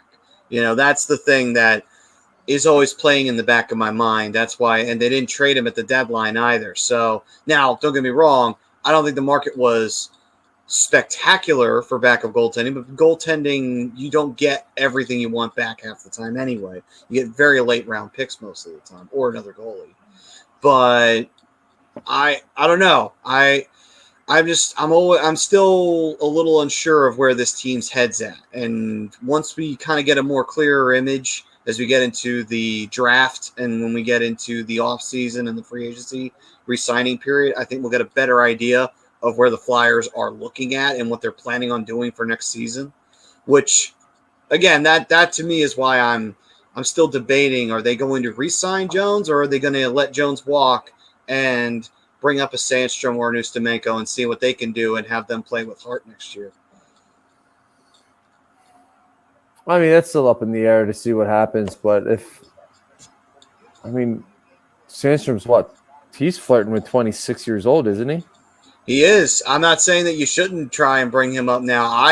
I'm totally for that. That's why I'm asking, because at this point, he needs a shot. What's up, Tommy? He does. What's up, Tommy? He's going to start he's in that 26 age range. He should already be on this team. There's no reason he shouldn't be. I mean,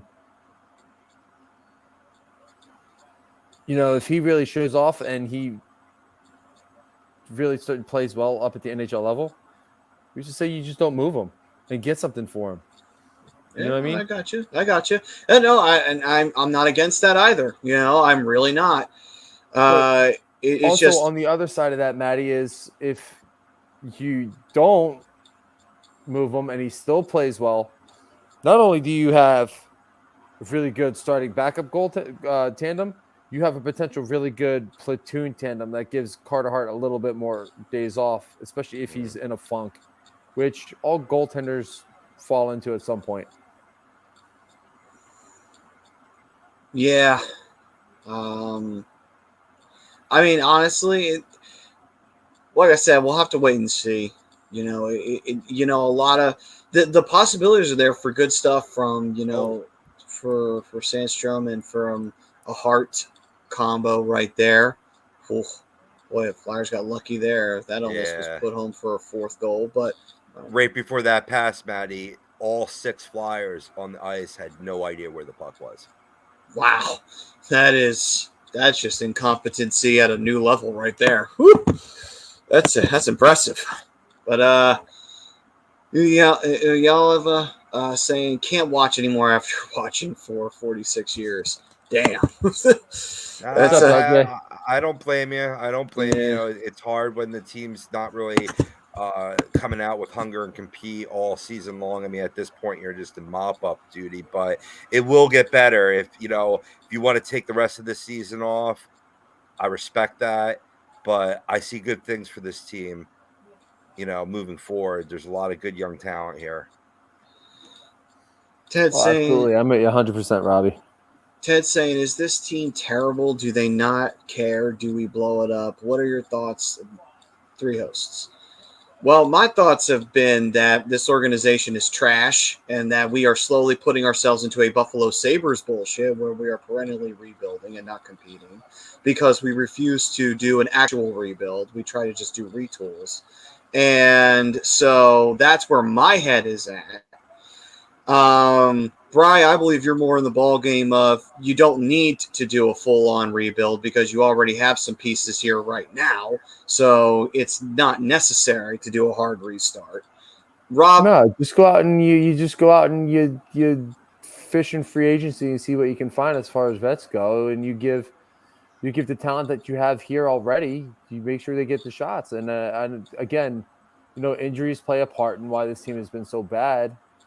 Because you gave up a lot to get Ryan Ellis, and you got a lot invested in Sean Couturier. It hurts that they're out for the rest of the year. But as far as young pieces go, I mean, at the trade deadline, Flyers gave up none of the young core, which is a great thing. And you got young guys ready to come up. You just got to put the right vets around them. Yeah, I didn't realize that. Sandstrom is up with the club. He's the backup tonight. He is, yes. Where's Hart? I noticed that. He's out with a injury, but it's not a severe one. But he's out with an injury. Put him in. Did you see that time of possession numbers? Yeah, I know. That's absurd. 10 minutes for the Wild, 5 for the Flyers. 5 whole more minutes than the Flyers. And there is goal number 4. And that's a snipe. Yeah. That's funny. I didn't realize Hart wasn't even. I didn't realize he was hurt. It's just tough because it's not an easy situation. And Rob, I want to get your point of view on this too. It's the pieces are there. Holy hell! I know. Look at that shot from Fiala. As he was falling too. Tough angle. To your point, they got. They have the talent down there. We know that. We know they have a lot of good young pieces. You just got to find the right vets. I mean, York, keep him up.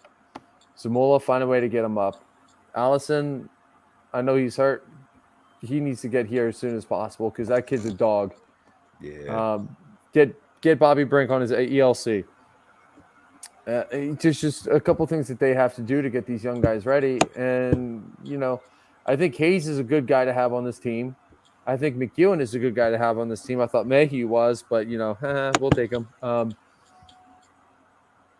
Rob, I mean, your thoughts here. Quickly on Hart, side note, it's just nagging injuries. They're giving them off because it doesn't matter anymore. And then maybe give an opportunity for Sandstrom. Maybe we'll see him again, but they're saying Hart should be back by the weekend. Yeah, that's what I thought. I thought it wasn't anything serious. Right, but in regard to the question at hand, let me pull it back up on the side here. Here, I'll put it up here at the bottom there. Oh, yeah, the obvious question at hand. I'm right in between these two gentlemen. As usual, riding the fence. You blow it up in a sense where I would trade almost every veteran on this team. I'd be willing to hold on to Cam Atkinson because he's come in and showed that proclivity to shoot, and he's a piece that you could build with. Still at this point of his career, Kevin Hayes, you won't be able to move that contract. And then Sean Couturier, I'd hold on to as well. Everybody else, I'm willing to deal and blow it up in that sense, just to give more and more opportunity for more youngsters to come up, draft around them, and retool this team into success, because there's a lot of good pieces there. Hopefully with some of those defensemen that I was mentioning, Igor Zamula, Wyatt Wiley, you can create a better defense in front of Carter Hart and really show what that man's capable of as well. Oh, yeah. I'm on board with that. That's essentially you say what you say, Robbie, but I think you and I are kind of on the same page on that one. Yeah, we're on the same, I guess. Yeah, it's similar, but like I'm just saying, like, I'd break some eggs though. I mean, eggs need to be broken. Oh yeah, for sure. I mean, some of those contracts are going to be tougher to move than others. Obviously, like you said, they're not going to move Kevin Hayes. He's got the number. Why isn't Sandstrom starting tonight? They don't play again until Saturday, and that's when they're saying Hart will be back for when they're back home against the Maple Leafs. I don't know why you start. Yeah, maybe we're down 4-0. Mm-hmm. Yeah. I mean, honestly, I wouldn't want Sandstrom to go. The way the Flyers are playing tonight, honestly, they're getting freaking smacked. So I think the best thing I don't know if this would be the best night for Sandstrom to be like, hey, welcome to the NHL, kid. Here, get your ass pounded by the Minnesota Wild here because the team can't play in front of you. Well, I mean, look at it this way. A lot of times, again, there's still a lot of hockey left. Is it likely that they wind up coming back in this game? No. However,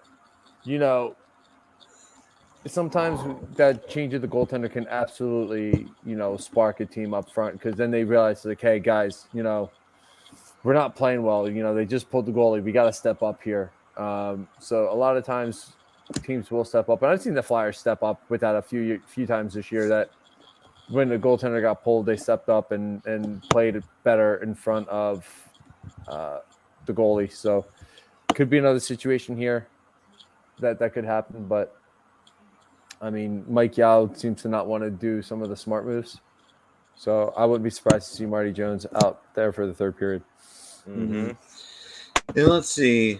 Joe's saying, not a full rebuild. We just need to sign or draft one backup goaltender, 4 defensemen, and 7 forwards. I see what you did there. I was saying, until they get speed and skill, can't watch.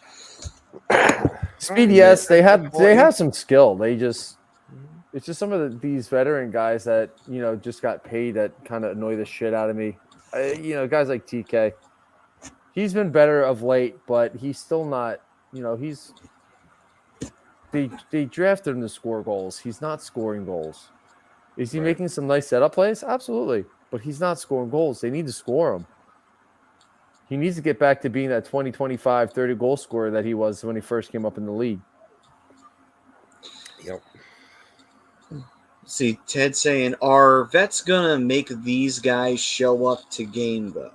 Nolan Patrick a bust, and the D-man got waived. Did we really trade much, Darkway? as far as what goes there, Ted. Because if you get the right vets, the right vets are going to actually be able to help these guys in the situations, in game situations, and help them get better and motivate them to be better. Nolan Patrick, yeah, he was a bust. Which D-man are you talking about? Are you talking about Ryan Ellis? Because he didn't get waived. He's hurt. I think that's who's you're referring to. No, he might be talking. It wasn't a D man; it was a forward.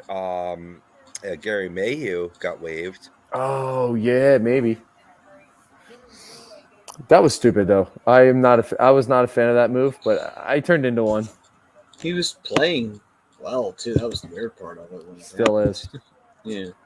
He still is. I mean, he's a very, like I was saying before. He's saying Phil Myers. Ah. I mean, In terms of maybe, yeah, there has been some, some rumors, some chatter about, picking him back up. I wouldn't. I mean, he had a great first year. He had a solid second year, and I feel like he's just gone downhill from there.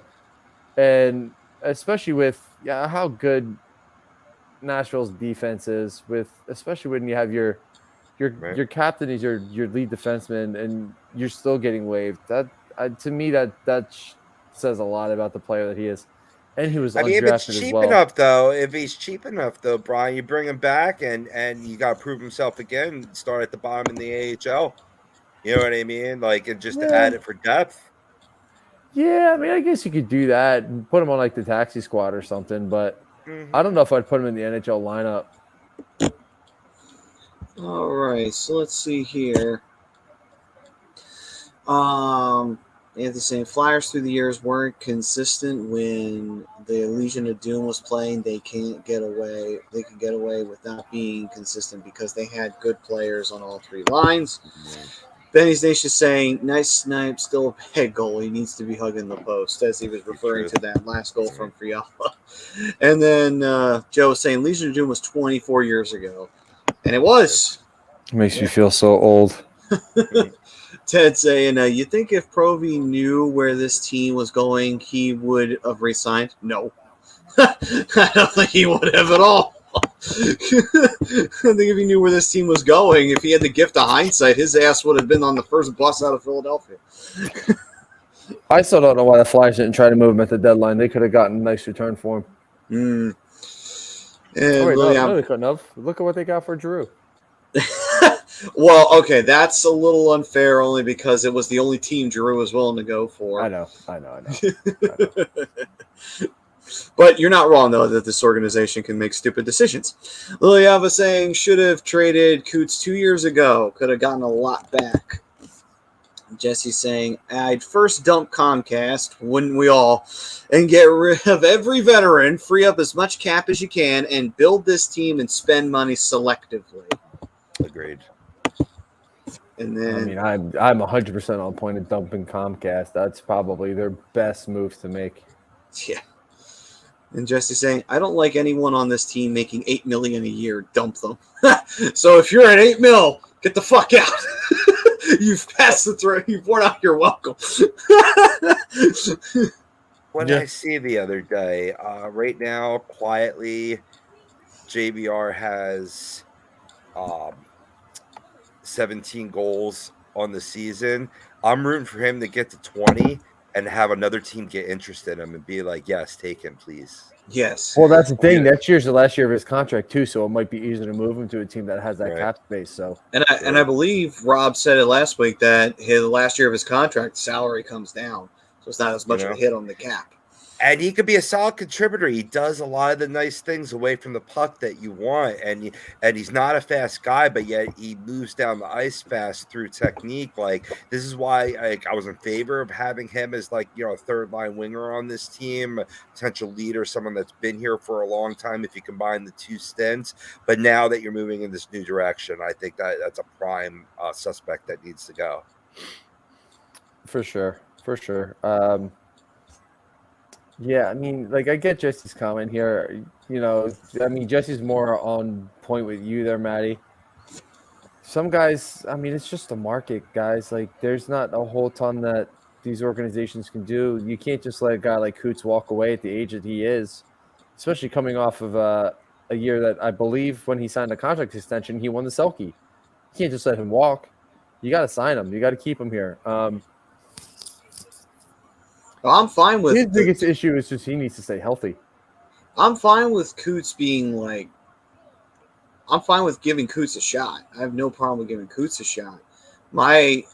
It's the other guy I don't like.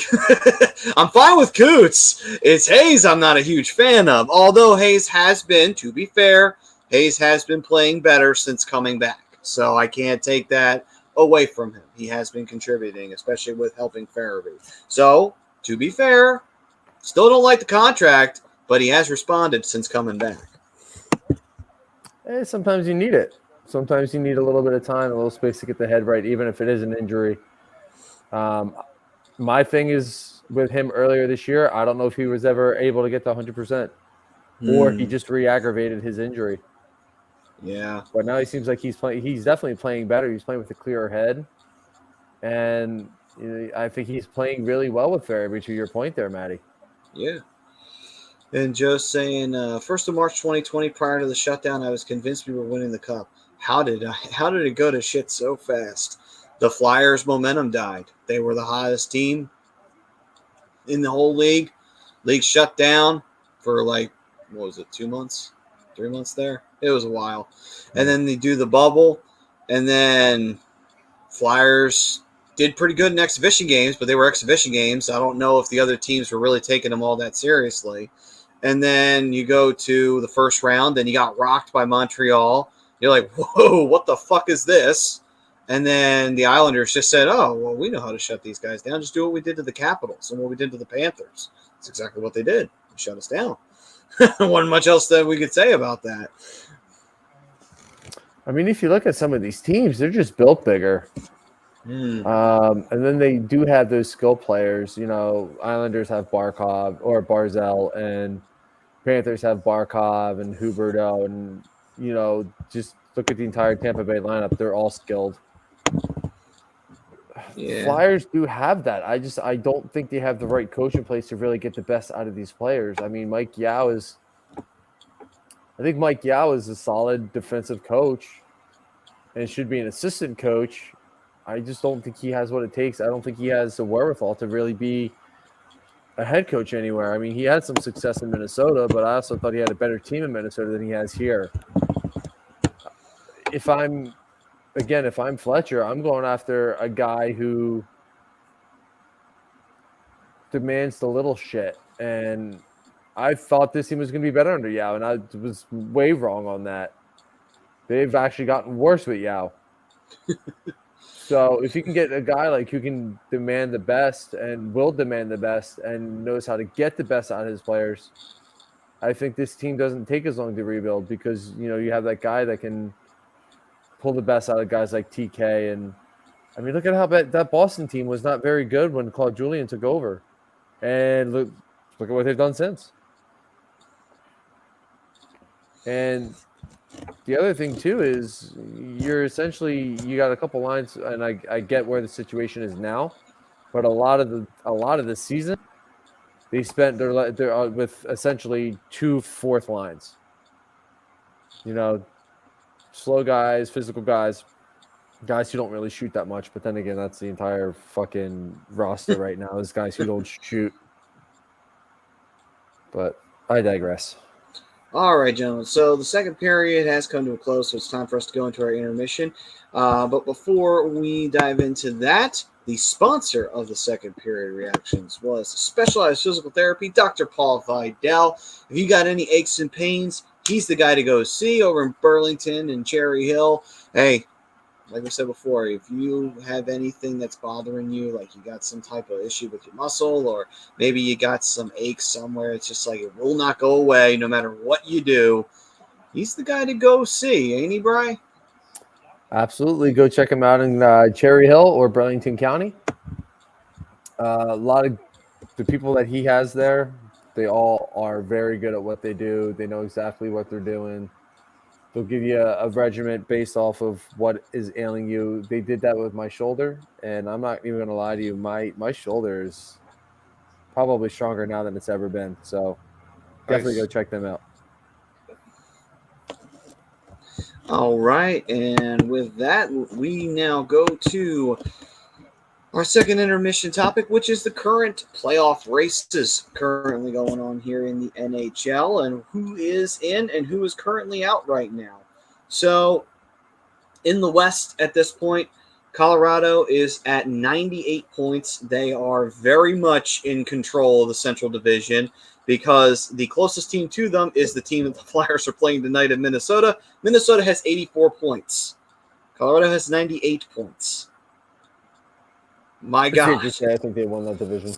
Yeah, I think it's safe to say that's a massive gap. And then St. Louis is right behind Minnesota with 81 points. So Minnesota's second place spot is anything but solidified. Meanwhile, in the Pacific Division, Calgary is currently leading the way with 88 points. Not a bad lead ahead of LA. LA's got 81 points. Edmonton is in third with 79 points, which is stunning that 79 points is good enough for third place. But then at the same time, the Pacific Division has been pretty competitive this year. Let's see here. So as for the wild cards currently in the West, the number one wild card is the Nashville Predators. They have 80 points. And in case anyone's wondering why one team has 79 points, is in the third place in their division, and Nashville has 80 and is in a wild card, because Nashville's in the Central. So that's why they are not in a divisional spot. But Nashville currently as the number one seed at 80 points, and Vegas has the second wild card spot for now with 76 points. That may change before the night's over. But that's the current you have situation. Dallas. Go ahead, Rob. Sorry. No, I talked while you were talking. I should be sorry. Go for it. No, I'm actually finished now. Go right on ahead. No, I insist. You go. No. Y'all too polite. I'm just joking with that last one. No, I'm just saying you got a lot of teams nipping at the heels. I mentioned the Dallas Stars. You have the Winnipeg Jets that have moved up in the standings 2 points out of that wild card slot. And Dan Mindell's Vancouver Canucks, 3 points. They're coming out of nowhere. No, you're right. You're right. They're currently right now Dallas at 75 points, Winnipeg at 74, Vancouver at 73. So literally it's just -1 as you go down. So Anaheim sitting in 7th, 65 points. Hey! How the mighty have fallen. And the Sharks sitting at 6 with 66. So what the fuck? But anyway. So we move on from the West position. The matchups would be Colorado would be taking on Vegas, and then Calgary would be taking on Nashville. Meanwhile, Minnesota would face St. Louis, and LA would take on Edmonton. That would be the current playoff matchups. And on to the East. So in the East, we have the Atlantic Division, the Florida Panthers leading the way at 94 points. Tampa Bay in second with 88. Toronto has 87. They are in third place, only one behind Tampa.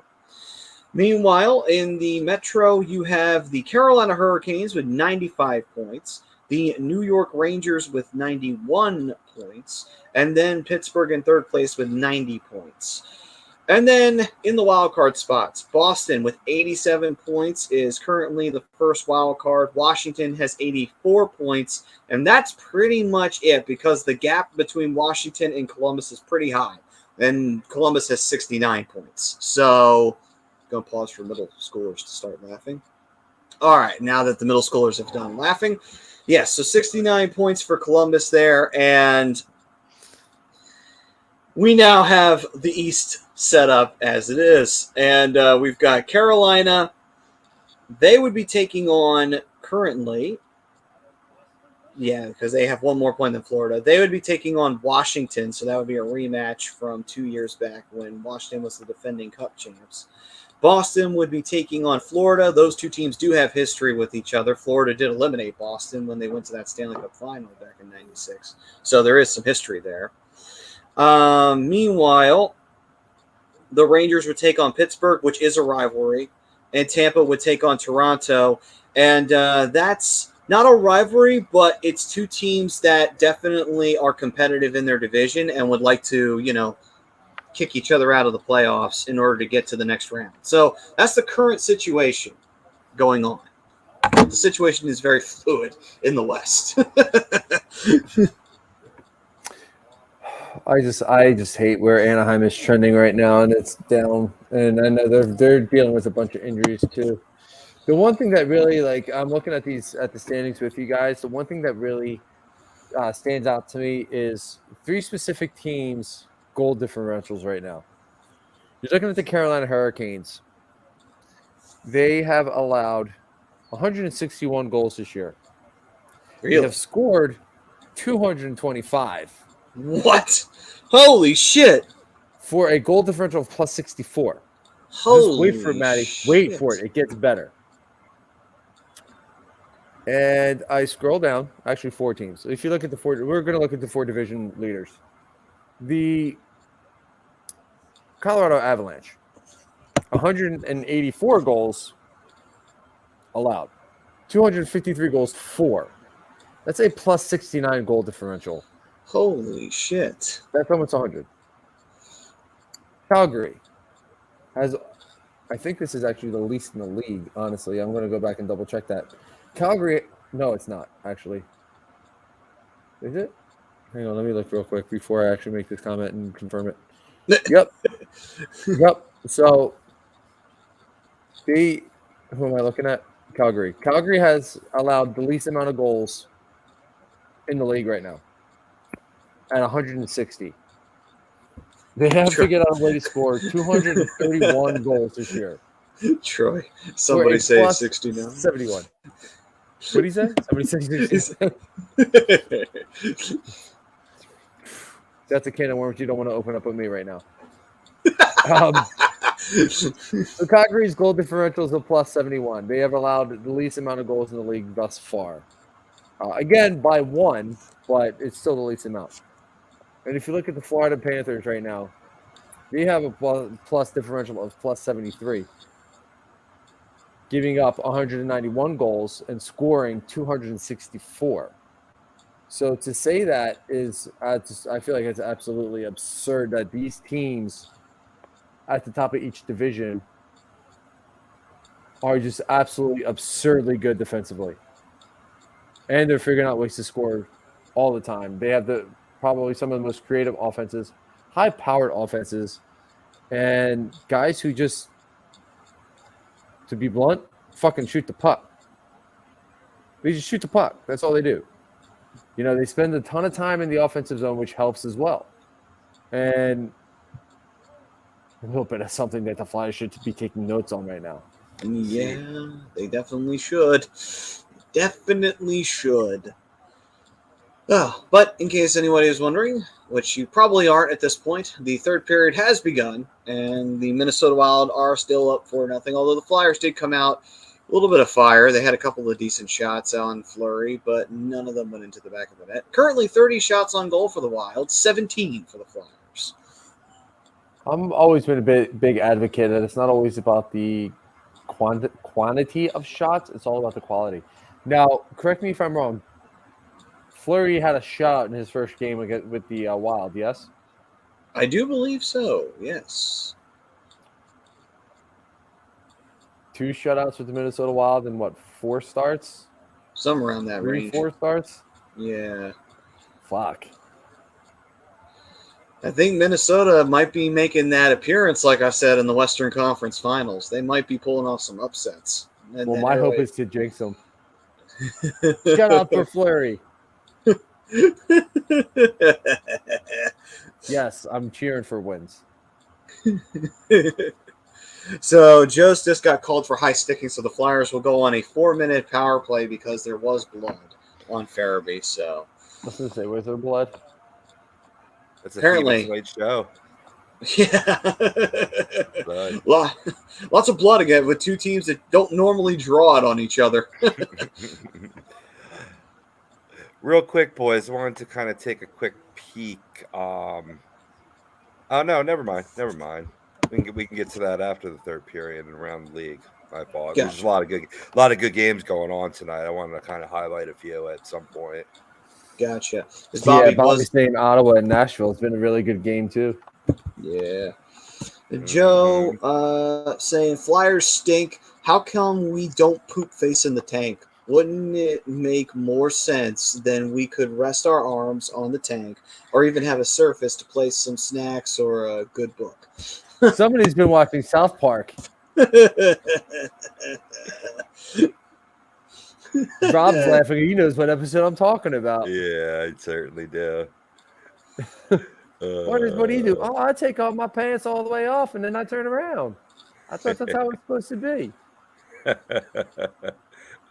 So shit, if it was really like that, dude, I'd probably live in there, put my laptop up, just do work and shit. God, if it was really that way, never mind. I think you a might lot not of guys leave live in there. Yes, Joe. Yes. Yeah, I knew there was a reason why I liked him. And Troy's laughing. Oh, so right now the Flyers on the power play here. A couple of shots, but nothing scary just yet on Fleury. Be interesting to see. I just want to see if maybe Cates could get a goal or maybe Tippett could score. It'd be nice to see. Yeah. Right. That's all you're hoping for at this point, really. Because we've seen a pretty decent amount of scoring from the Flyers. You know, even when they lose, it's just the guys who score are. Oh, there we go. Frost getting himself a goal. That's nice to see. Good on you. He's had a couple good opportunities in this game. I'm glad that he got rewarded there. Good for the kid. That's what I like to see. So Morgan Frost getting himself a goal. So that's good. Look at what I found here. Ooh. Yeah, that's exactly what happened hyenas. Too. That's exactly what happened too. It looked like they tried to clear the puck down, and he just was in the right spot at the right time. He said, "Oh, I'll take that."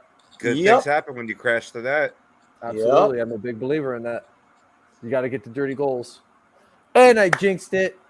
Flyers are on the board. Yeah, did you see that wearing a Wild jersey? They show the person with the gritty mask. Okay, at least there's still that. That's still one good thing that's going on in the Flyers fan base is the gritty love. Terrible turnover there right off the goal, but no, for never mind. What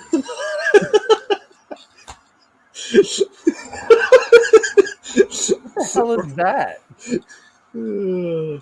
Yeah, I know. The guy in the gritty mask. I didn't want to interrupt you guys. I was holding on to a point, and then I honestly forgot the point. But no, my point is that Morgan Frost could be a key in terms of how long it takes for this team to rebuild. If he can come to fruition to where he was drafted as, and there's nothing saying that he can't. You know what I mean? He hasn't had that much time up here, to really, make a judgment on him at this point. He's still growing. He's still learning. This guy could become a superstar on this team. I like the chances of them turning it around in 2 to 3 years. I do too. I'm not completely out on Morgan Frost. I think he needs consistent time up here. And he's another one. I know he hasn't had a ton of injury history, but I feel like when he's hurt in the long term. But yeah, true. He just needs more consistent time. That's a shame. Flyers had a good opportunity there. It just didn't go. Just draft a bunch of fucking tree trunks, man, to put around some of these smaller guys. You know what I mean? Keep them freer of injury, Oh, that was a good opportunity there. I think that was Provorov too. Yeah, no, I'm with you. I would have liked to see that.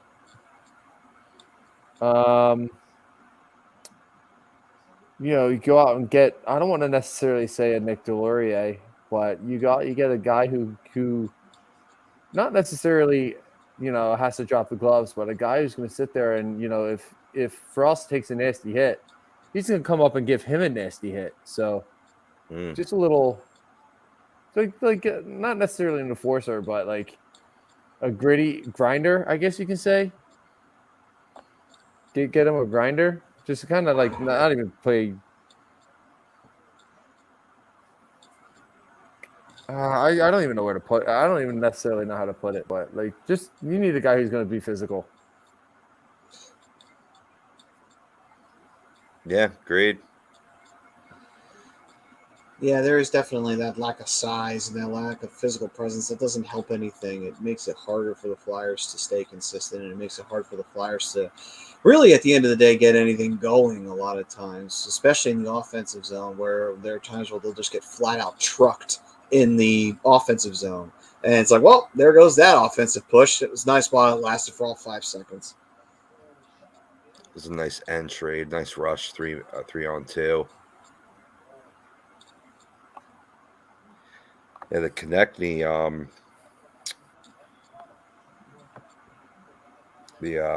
with Oscar and Hayes, man, that they have been clicking past few games. Let's see. So the Wild I believe they have killed off the Flyers' power play, although that power play was going to happen no matter what because of the 4 minutes. So, nice split of the D, and he lost the puck. But there is a penalty coming up on the Wild. Yeah, I was going to say, here comes another one. I believe Owen Tippett drew that penalty as well on that rush. Yeah. And then Fleury had to bail him out there to not give up the goal in the delayed call. What a 10-bell save. That was a beautiful save by Fleury. I mean, oh my God. This guy, man, is he perfect all the time? No, but when he's on, he is fucking on. Yeah. Joe. What? Joe.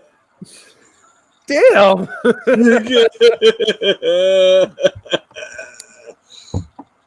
Oh God. Yeah. Brian. I see what you mean. Well done, Joe. Well done. Yeah, I kind of walked into that one. What's funny is Priz will appreciate this. I was thinking of a totally different type of grinder. Like a hoagie? Oh, never mind. I got it. I just blew up my spot and Prism spot in one sentence. I love it. What a schmuck. Sorry, Rob. And then Chris said it would turn that franchise. He said it would turn that franchise right around real quick in a hurry. I'm good. I'm officially never going to be hungry or. So we know for a fact what will happen if the Flyers come out next season. If they come out next season and they have a great start and they're one of the hottest teams in the league, it's because of what Troy says right there. Prism was able to organize it. Get into those granny panties. I'm done. I'll see you guys. Weren't they called bloomers at that time? Bloomers. Yeah. I can't. I quit. Wow, what it's been real ATD. Wow. Holy shit. Fucking Fleury, man, just fucking saying nope. You thought you were scoring, but fuck you, you ain't scoring shit. Could you imagine just being like, just like, okay, this conversation is really going off the rails. You know what? Screw this. I'm out. You should. Oh wow. We did. Brian, we were talking about South Park about 5 minutes ago. That was the perfect time for you to say, "Screw you guys, I'm going home." And you didn't take advantage of it. Original. I'm trying to be somewhat unpredictable. Come on. Come on. The golden opportunity right there. Puck was wide open in front of the net, and you hit it off the post. I mean, Flyers have a great opportunity to pull within one. I mean, they're finding themselves on a power play, so they're drawing some penalties here. So if they can keep this up and keep some sustained pressure in the offensive zone here, I like their chances of at least making this a 2 or 3 goal game by the end of the third period. Yeah, they're really 2 or 1 goal game. Sorry. Well, still though, they're turning up the heat, and they're making it harder for the Wild to get set in the defensive zone. They're taking some chances and they're paying off. Now, just like they got down pretty bad in the Nashville game, And they crept back, to get back into that hockey game. That's what you want to see. And that's the beautiful recipe. Give up 4 or 5 goals, have your guys perform well to try to get back in the game, but you ultimately lose the game and a chance for a higher seed in the draft. Yeah, there you go. Yeah, I mean, you can build off of losses. It doesn't have to be a win. It just Right. What I was saying earlier is, just make it competitive. Be in the game. Don't necessarily have to win it, but keep it like a 1 or 2 goal loss. You can build a lot of team chemistry off of that going into next season. Joe saying he Jeff Cartered it. Yeah, you're talking about me. That's actually really funny, though. Dylan saying Chris Simon is at the Flames game tonight. What a goon he used to be. Chris Simon, wow. I haven't heard that name in a long time. Yeah. You Jeff Carter. Get out of here, Joe.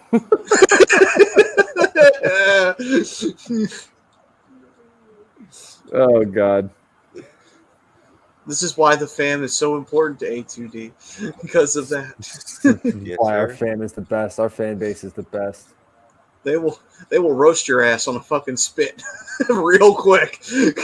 Boom, roasted. Boom, he roasted me like a minute ago. That's what I mean. Love it. I love it. I love it. This is why we have the best fans. Let's see here. Flyers get it behind the net. Send it forward. Proby back to the point. Oh, Proby shoots, and that one got blocked by traffic. He said I'm officially traumatized. You know what? I know Trey's not the biggest hockey guy, but the fact that he found us is perfect. He did ask earlier if we were excited for the Phillies. Are you? Oh, well, yeah. I know Rob is not excited for the Phillies, but I know you are, Bri. How are you guys thinking they'll do this year? Better make the damn playoffs with the moves they made this offseason. I mean, I'm not 100% sold on the bullpen yet. I mean, I like that they went out and signed a couple names, but Brad Hand had a great end of the season after really struggling in San Diego and where was he at before he went to the Mets? Washington.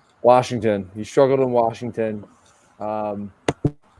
Rebounded with the Mets nicely to end the year. Oh, Toronto as well. Or Toronto. Yeah, it was Toronto. Yeah, he was successful in San Diego. He struggled in Toronto and then Washington. And found his way back to the Mets and finished pretty strong. Yeah, decent. Jury's familiar though. I mean, I like that he throws hard. That's pretty much about it.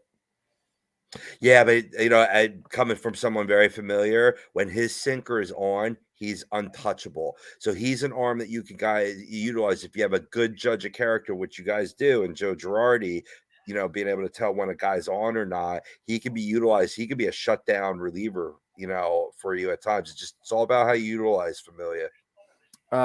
Yeah, I get it. My big thing is he can be able to stay on the field for 162 and not get in trouble for any number of things, really. I think he could be a really good setup guy for the Phillies, to be honest with you. He sounds like Hector Neris to me, though, because Hector Neris was the same way. When his sinker was on, he was great. Right. But it was when it was on, and I didn't like the fact that it was always going to be a question mark. So I'm hoping Familia has a little bit more consistency with the sinker then. And with the lineup, obviously, the lineup's the lineup.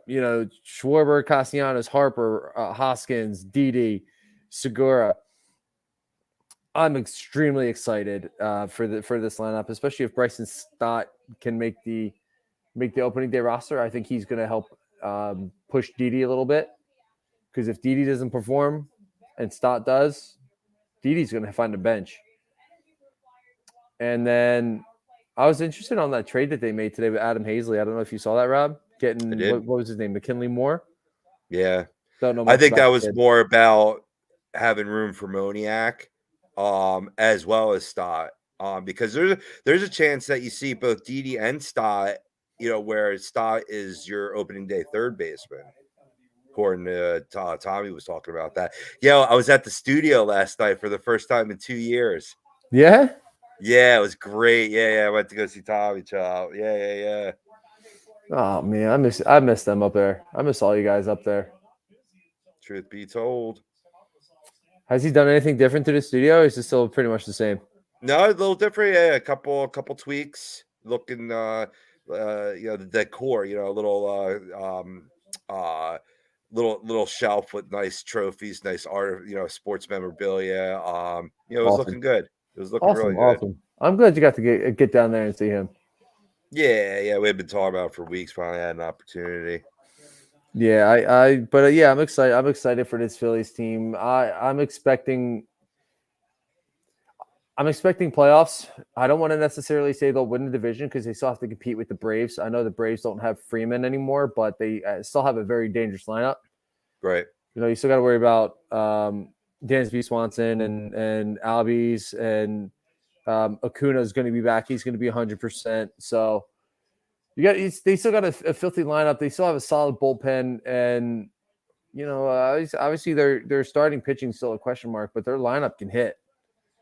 And now you add Matt Olson to the mix, so they could still be an issue. The Mets, I mean, theoretically could be. I mean, I like the two of the moves that they made this offseason, getting Solarte and who was the other one? Oh, yeah, Starling Marte and Kana. No, Marte and somebody else. Oh, Eduardo Escobar. Yeah, I like that move. Escobar is a very under the radar move. Yeah, you had some on base guys there. And then what I think will be key is if you have one of Jeff McNeil or Dom Smith coming back to more career norms after down years, that lineup could turn potent, and they're strong defensively, and their rotation's probably the best in all baseball right now. Kevin Hayes had a great opportunity. Yeah, he did. Flurry. Just he whiffed on it. Huh. Damn. Yeah, I mean, oh my god, he got his stick tied up. Yeah, the defenseman kind of came in there and made that puck flutter. I think he would have poked that in. Yeah. Yeah. Scherzer, that's who it was. It was Max Scherzer. Thanks, Troy. Max Scherzer. Solarte and Max Scherzer were the big off-season acquisitions, and that's going to make that rotation filthy because Scherzer might be a little bit older, but he still has it. Oh, yeah. Yeah, he's been looking good in spring. He's already looking like he can go 9. I mean, he's never not. That dude is a workhorse. He's never not working.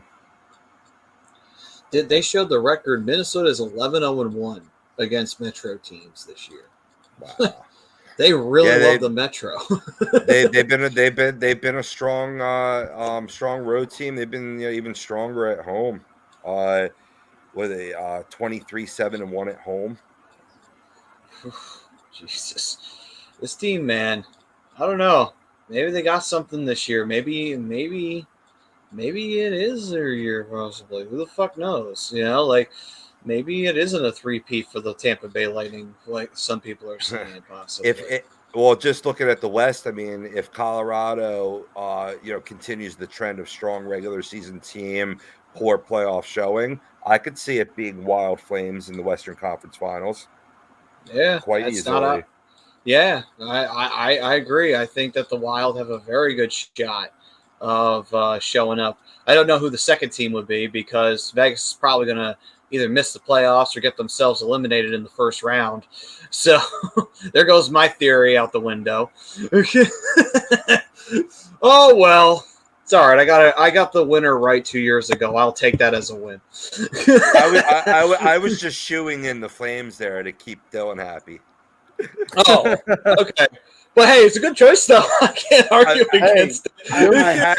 But I did predict that they would represent the West in one of my hot takes in weeks past. So I can't flip flop either. Yeah. Like I usually do. I don't like to consider myself a flip-flop. I like to consider myself very forgetful. So I really need to start taking notes on things that we talk about on here because otherwise I come off as a flip-flop, and I'm not coming off as a flip-flop. I just don't remember what I said. It's not flip-flopping. It's called being flexible. It's Going with the season. It's going with the flow, the ebbs and flows of the season. Gotcha. Rangers going to outduel Scherzer. Yes, I'm about that. Let's go. That's another one too. Who's going to be an X factor for the Phillies rotation? Is going to be Ranger Suarez. Agreed. If he pitches the way he did last year, woo.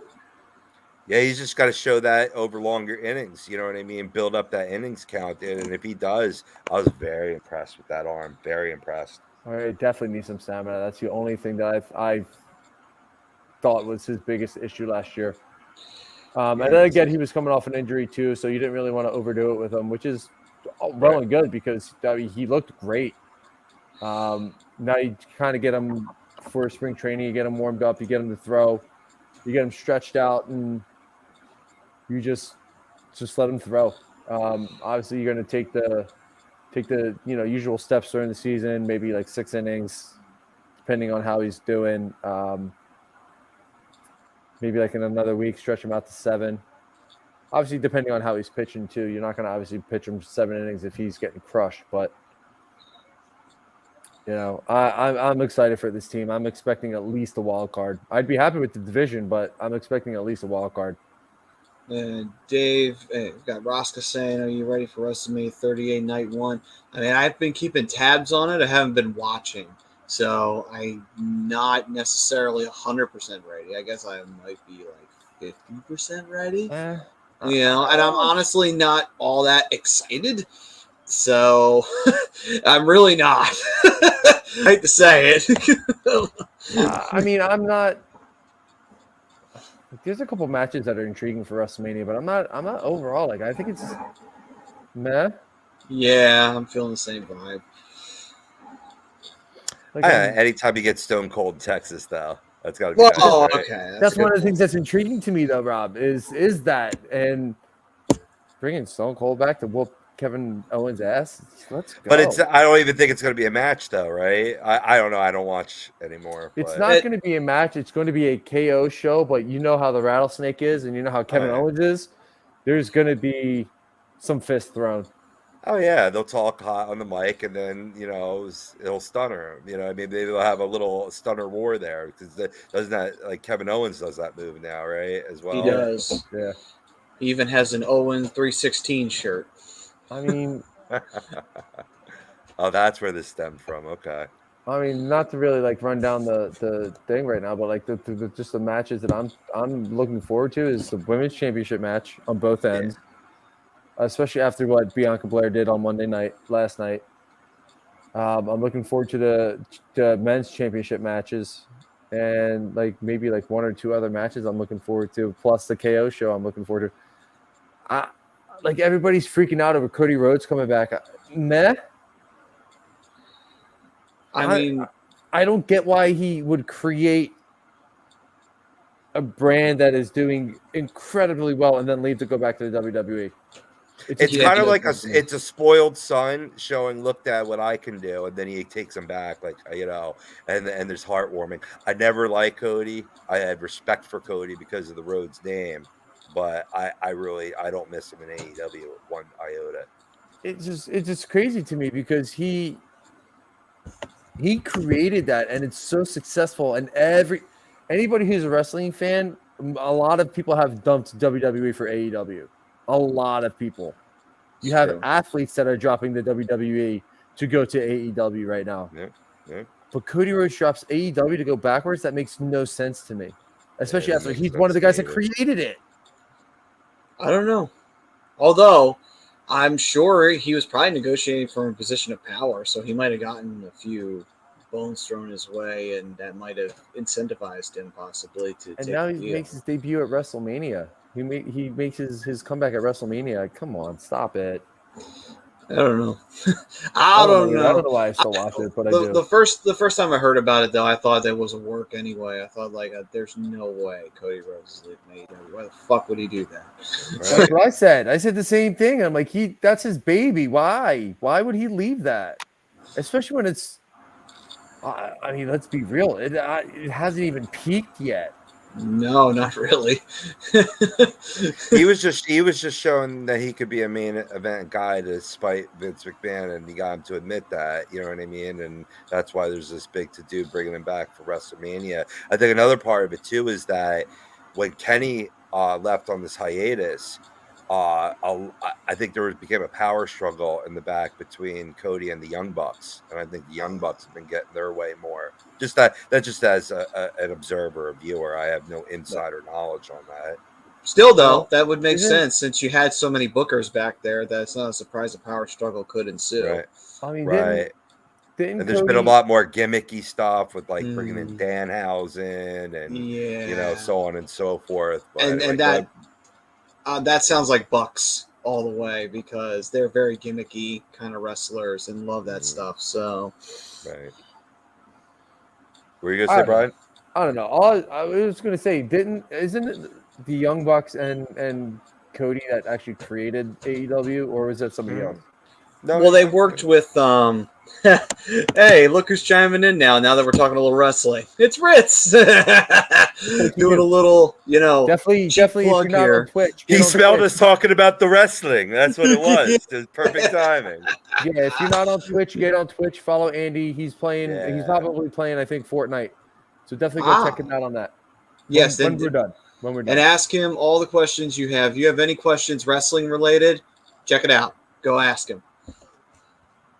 Yeah, Andy's really good about making sure he talks to he creates conversation on that, all that stuff too. So Andy's a good time. The Twitch gaming has really been taking on me. Ralphie's been doing a fantastic job with the sports and wrestling. I'm not going to say anymore. I learned some more additions coming soon from Mr. Arnone last night. So it's just growing, becoming better and better. And yeah, it is a lot of fun. Really educated guys gaming. You know, a lot of people these days want to tune in for the hot tamale playing the games, but these guys know what they're doing. Get some nice insider viewage. Oh hell yeah! And I would love to do it. I just don't know how to. I would love to be able to pull that off once a week because I get a lot of free time on Wednesdays when I'm usually off. But if you get a strong a good connection and everything, all you gotta do is make a Twitch account and then have it hooked up to your console. And you should be able to do it from there. Groby with a nice offensive move there. I'll give him a little credit. So wait, what did you say, Matty? Go ahead, repeat that one more time. I was saying you just got to have a really strong connection, and then after that, just get a Twitch account, which they're free. I have. And then after that, you can connect to your console, which you can, and you should be able to start broadcasting. Interesting. Yeah, so maybe I'll talk to Tommy about that. Yeah, definitely something to look into. It's a lot. You could do a lot more on a PC, I believe. You could do a lot more creative stuff for it on a PC, but you could still do it on a console. It's not a big deal. Yeah, my nephew did it on his PC. He had a pretty good Twitch channel going. Yeah. So I would love. Like I said, I would love to do that because, I play a lot of the sports games. Obviously, I play a ton of NHL. I play a lot of the show, and I think that would be something really awesome to do for myself. And I could bring in some other stuff. Fleury didn't even see that shot coming, and he just stuck out the pad. Wow, he's amazing. Oh, tough hit. It was a collision right in center ice. One of those not seeing each other coming. Is that Owen Tippett bending over there? It might be. It's Nick Foligno on the Wild there. Yeah, it was Tippett. They're both okay, though. They're not going to the tunnel. Yeah, Foligno caught it in the shoulder, but Tippett caught it right in the chest there. That reminded me of the Stevens on Lindros hit. Speaking of, we were talking about Ken Danico and Stevens earlier in the show. He's a trooper, though. He's taking like a champ on the bench. He probably just got the wind knocked out of him. That's what it was. Yeah, got lucky though. Well, Don saying to you, Bri, if you do NHL, he'll definitely watch. I would hope so, Don. I'll talk to Tommy because I want to do more. I will definitely want to I want to do more for this station. I've been with the station for a long time. Like the two guys above me, we've been doing this show forever, and just want to do more. Saying he'd watch too. More than my part. So let's see here. And yes, Troy, in case you want to know if the Flyers are winning yet, no. They are not winning yet. They are still down 4-1. Yeah, this game's about to be curtains. Yeah. Joe, send me that on Messenger, bro. Send me that on Messenger. I'm going to lose it on here. Also, I'm not going to put that up either. I was about to, and then I pulled it back because I'm like, no, we're not going to do that. Nope. No, you want to add him? Go ahead. Yeah, go ahead, add him. Feel free to troll the shit out of him. Yeah, Joe, send me a message on Messenger, bro, and I'll do that. And I'll definitely keep everybody else posted because, like I said, I want to talk to Tom about that. Troy, 4-1? Well, fuck. Pretty much. Yep. I love Troy's just nonchalant. Well, that sucked.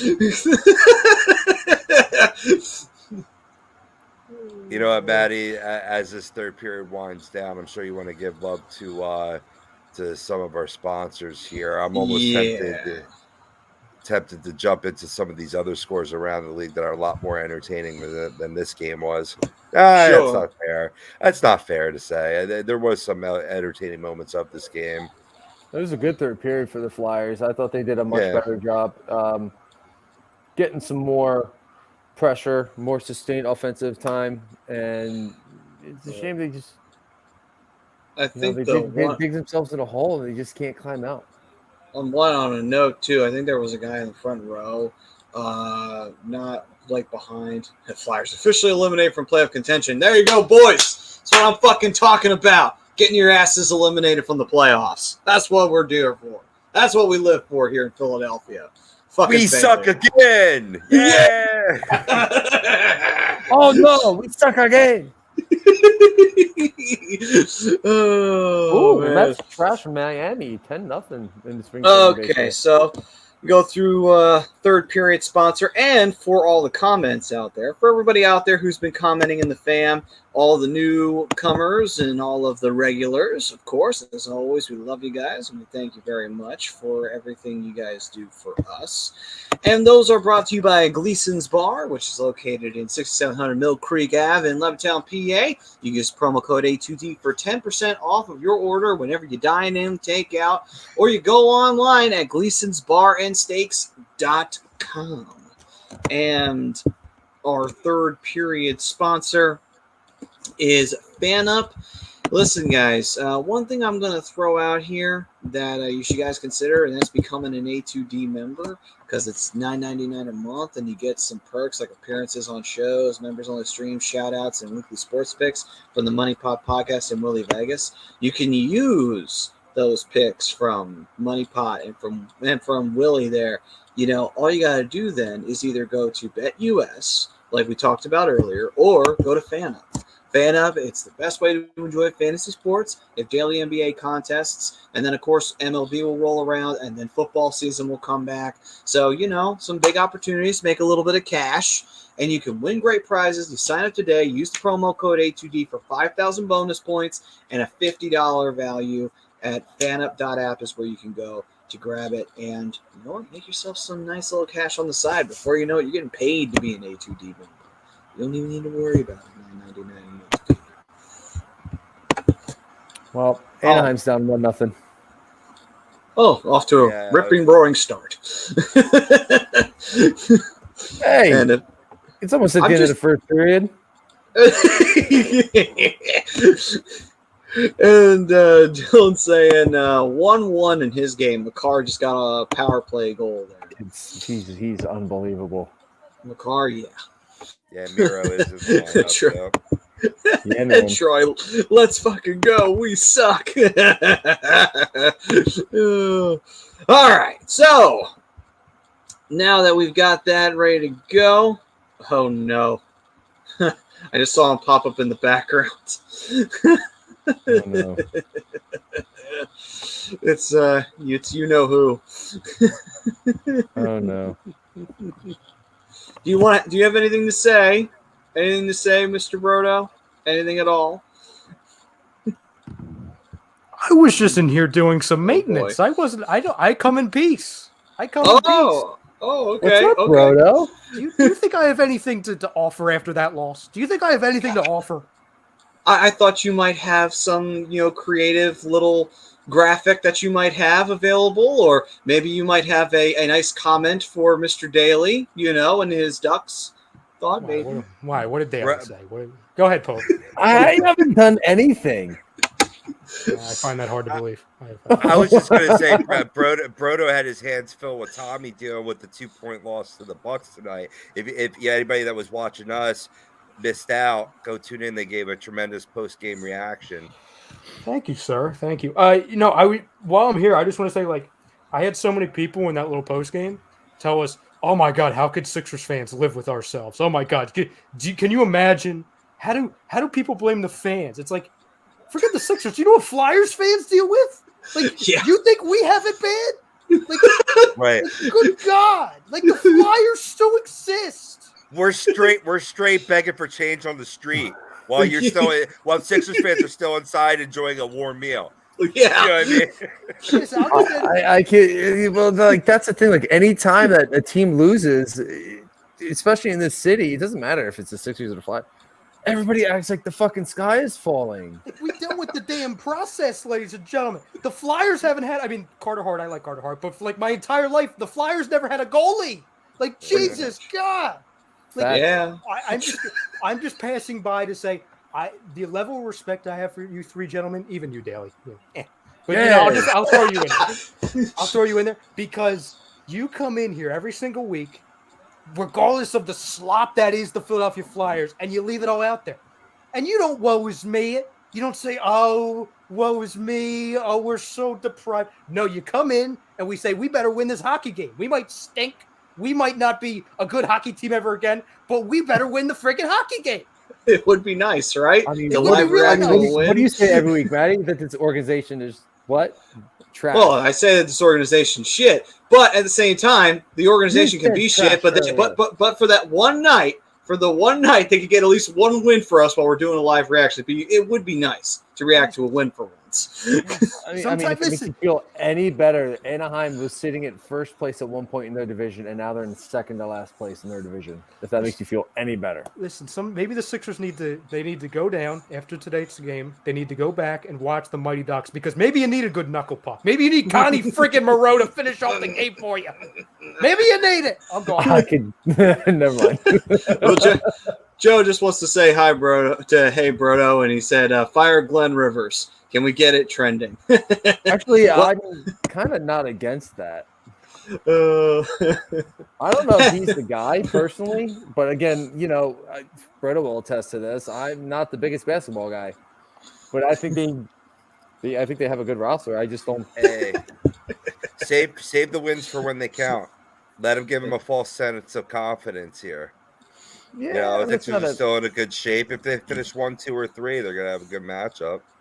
Yeah, I'm just worried about, especially with the bench lately. That I'm worried about playing a good team like the Bucks in the second or third round. We're playing the Nets.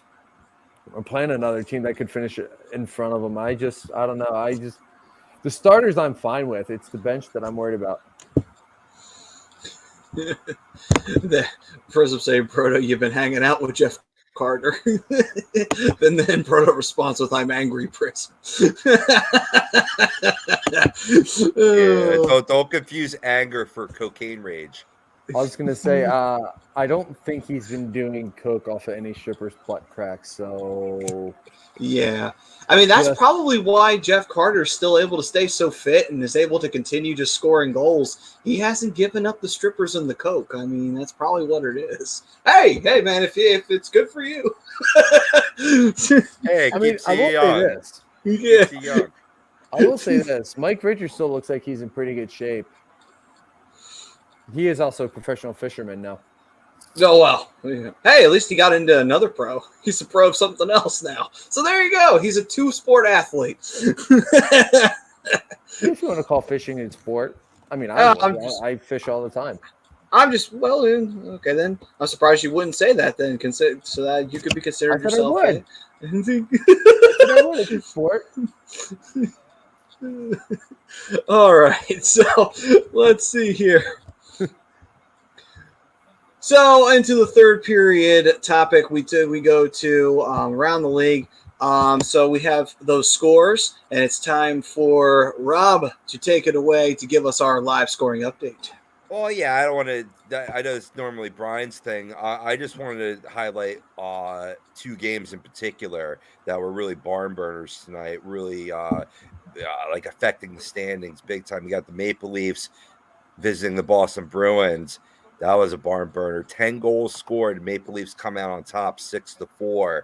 Austin Matthews probably, taking the lead depending on what Leon Draisaitl. I'm not sure if the Oilers were in action tonight. They are not. So, he thus takes the goal scoring lead back for the Toronto Maple Leafs. Morgan Riley potted a goal as well. Bruins in defeat. Pasternak, Pasta putting the biscuit in the basket. Taylor Hall contributing, continuing to be a good addition to that team. And no goals for Brad Marchand, which we love. Our resident Ranger fan, Brad Ryder, chimed in earlier this evening saying Rangers were up 2-1. Well, they went on to win that game again, 3-2. Brian, that's now back-to-back matchups where the Rangers have defeated the Pittsburgh Penguins. Does that give them a leg up in terms of a series on that 2-on-3 if it works out that way?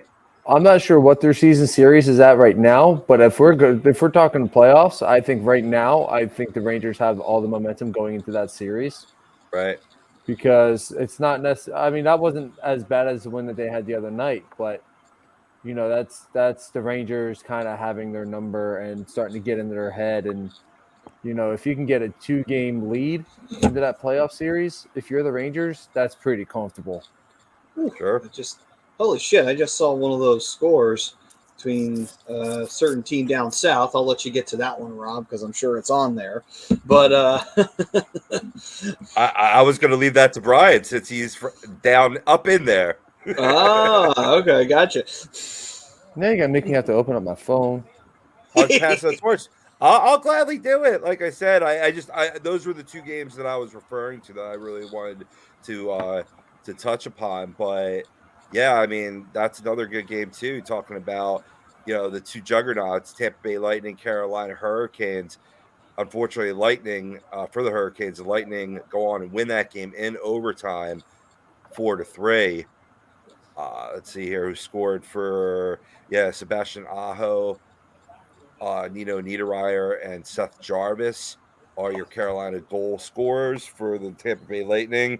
Stamkos, Braden Point, Victor Hedman, and Alex Killhorn tally that. I want to see who got the game winner on that. Now I got to open up my phone.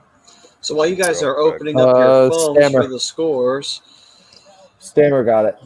So did he? What's Stamkos? Okay, cool. So while you guys continue to look forward, Prism is stating that that we need to start a Coke on the butt crack health regime for professional hockey players. He also does go on to say that we could do infomercials like Tybo for said treatments. Yeah, absolutely. Who wants to? I mean, that's all you guys. I'm out. Who's we gotta get somebody to be the spokesman. Yeah, right. Maybe we can resurrect. We can resurrect Billy Mays. He would be perfect for the role. Well, what too soon?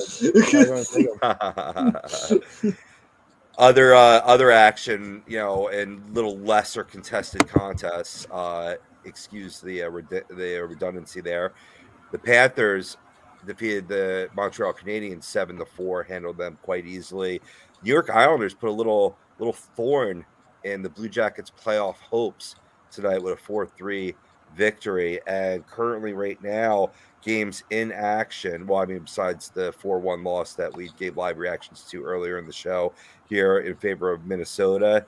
Current games in action, you got Brian's Anaheim Ducks, end of the first period, still down only by a goal to the Dallas Stars. Dylan's Flames now tied with the Colorado Avalanche 1-1. And last but not least, you have the Preds 3, Senators 1. 2 minutes left to go in the third. Was kind of rooting for the Senators here in a little bit in this contest, and I'll tell you why. In case you don't know, they lost their owner last night. Eugene Melnick, I believe, is how you pronounce it. Mhm. The Senators announced his passing after an illness that he faced with determination and courage. Really surprising. Through you're talking about a guy that's not too old, but it goes to show you how fleet life can be. Best wishes and thoughts with his family and the whole Ottawa Senators family. And while we're on this somber note, I'm sure by now a lot of people have heard about Taylor Hawkins of the Foo Fighters. Yeah. 50 years old, life was taken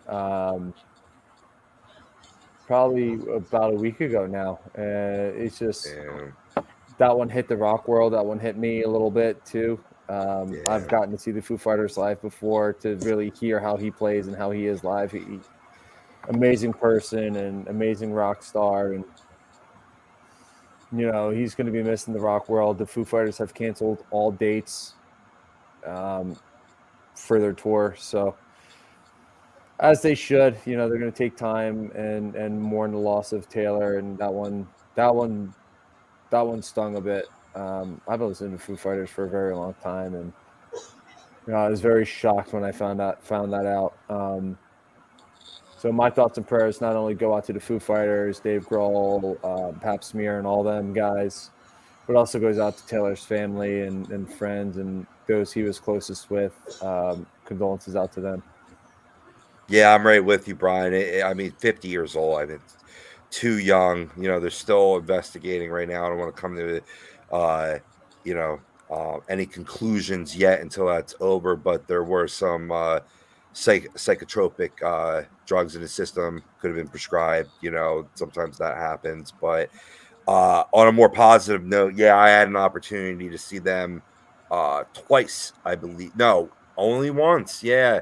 And it was at the Wells Fargo, and they played for almost 4 hours, including their show was 3 hours. Then they came out for an encore and continued to rock for another 45, 50 minutes, including famously, a lot of times Dave Grohl likes to get behind the drums, and Taylor came out and, he could equally play guitar and lead sing.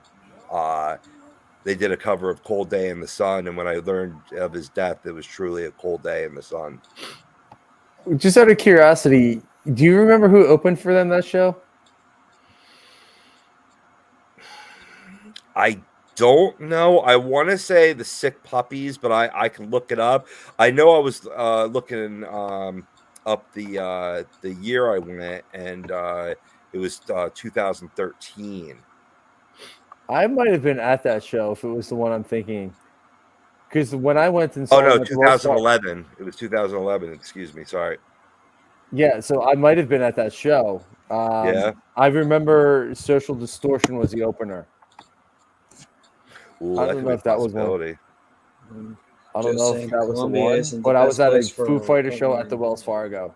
Yeah, they did Blackbird during the encore. Mm-hmm. Wheels, it was just a tremendous encore. Oh, it absolutely was. He even sat there, and if I remember correctly, he said, what did he say? He's like, yeah, I know you guys have a 11 o'clock sound curfew or whatever. He's like, fuck this curfew, we're going another hour. I'm like, yay.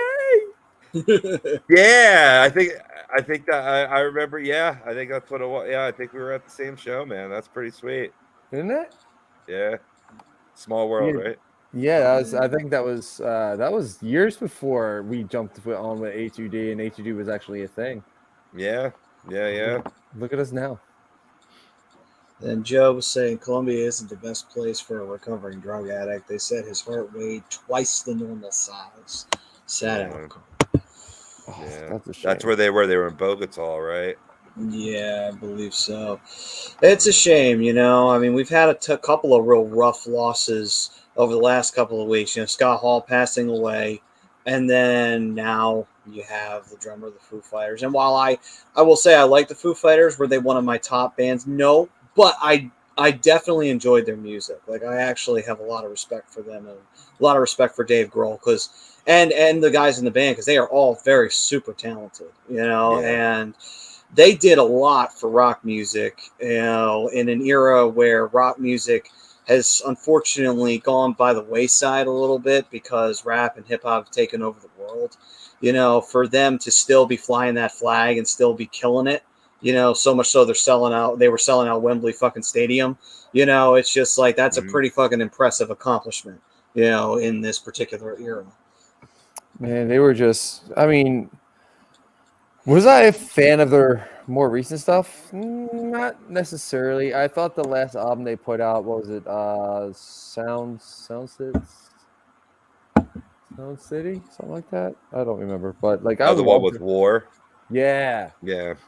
Like all the earlier stuff I thought was way better because it more fit like my genre, because that was more alternative rock. I mean, right.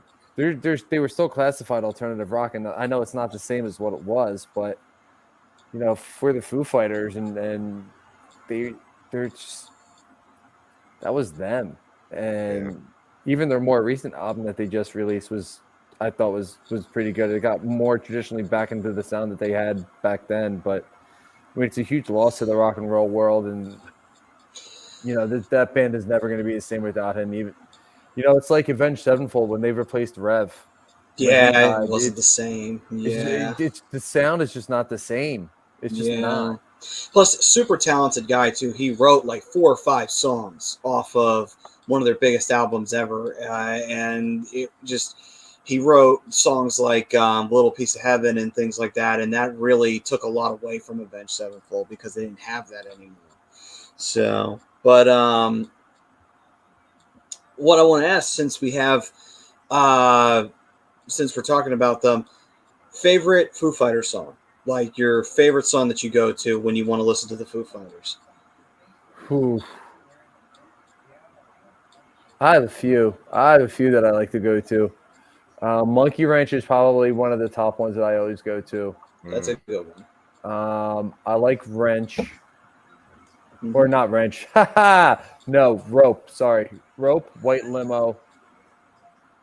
I'm blanking on the name of it, but it was a single for the Thor movie, the first one.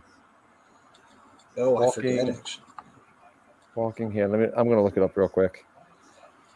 Right on.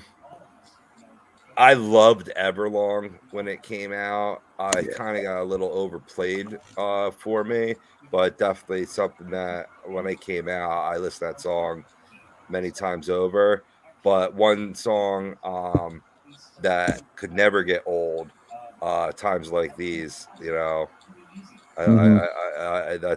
just a very relatable song for me. Absolutely. The song I was thinking of is Walk. Learn to walk again. That's a great song. I like that song too. The Pretender's a great song. Pretender's a great song. I love that album too.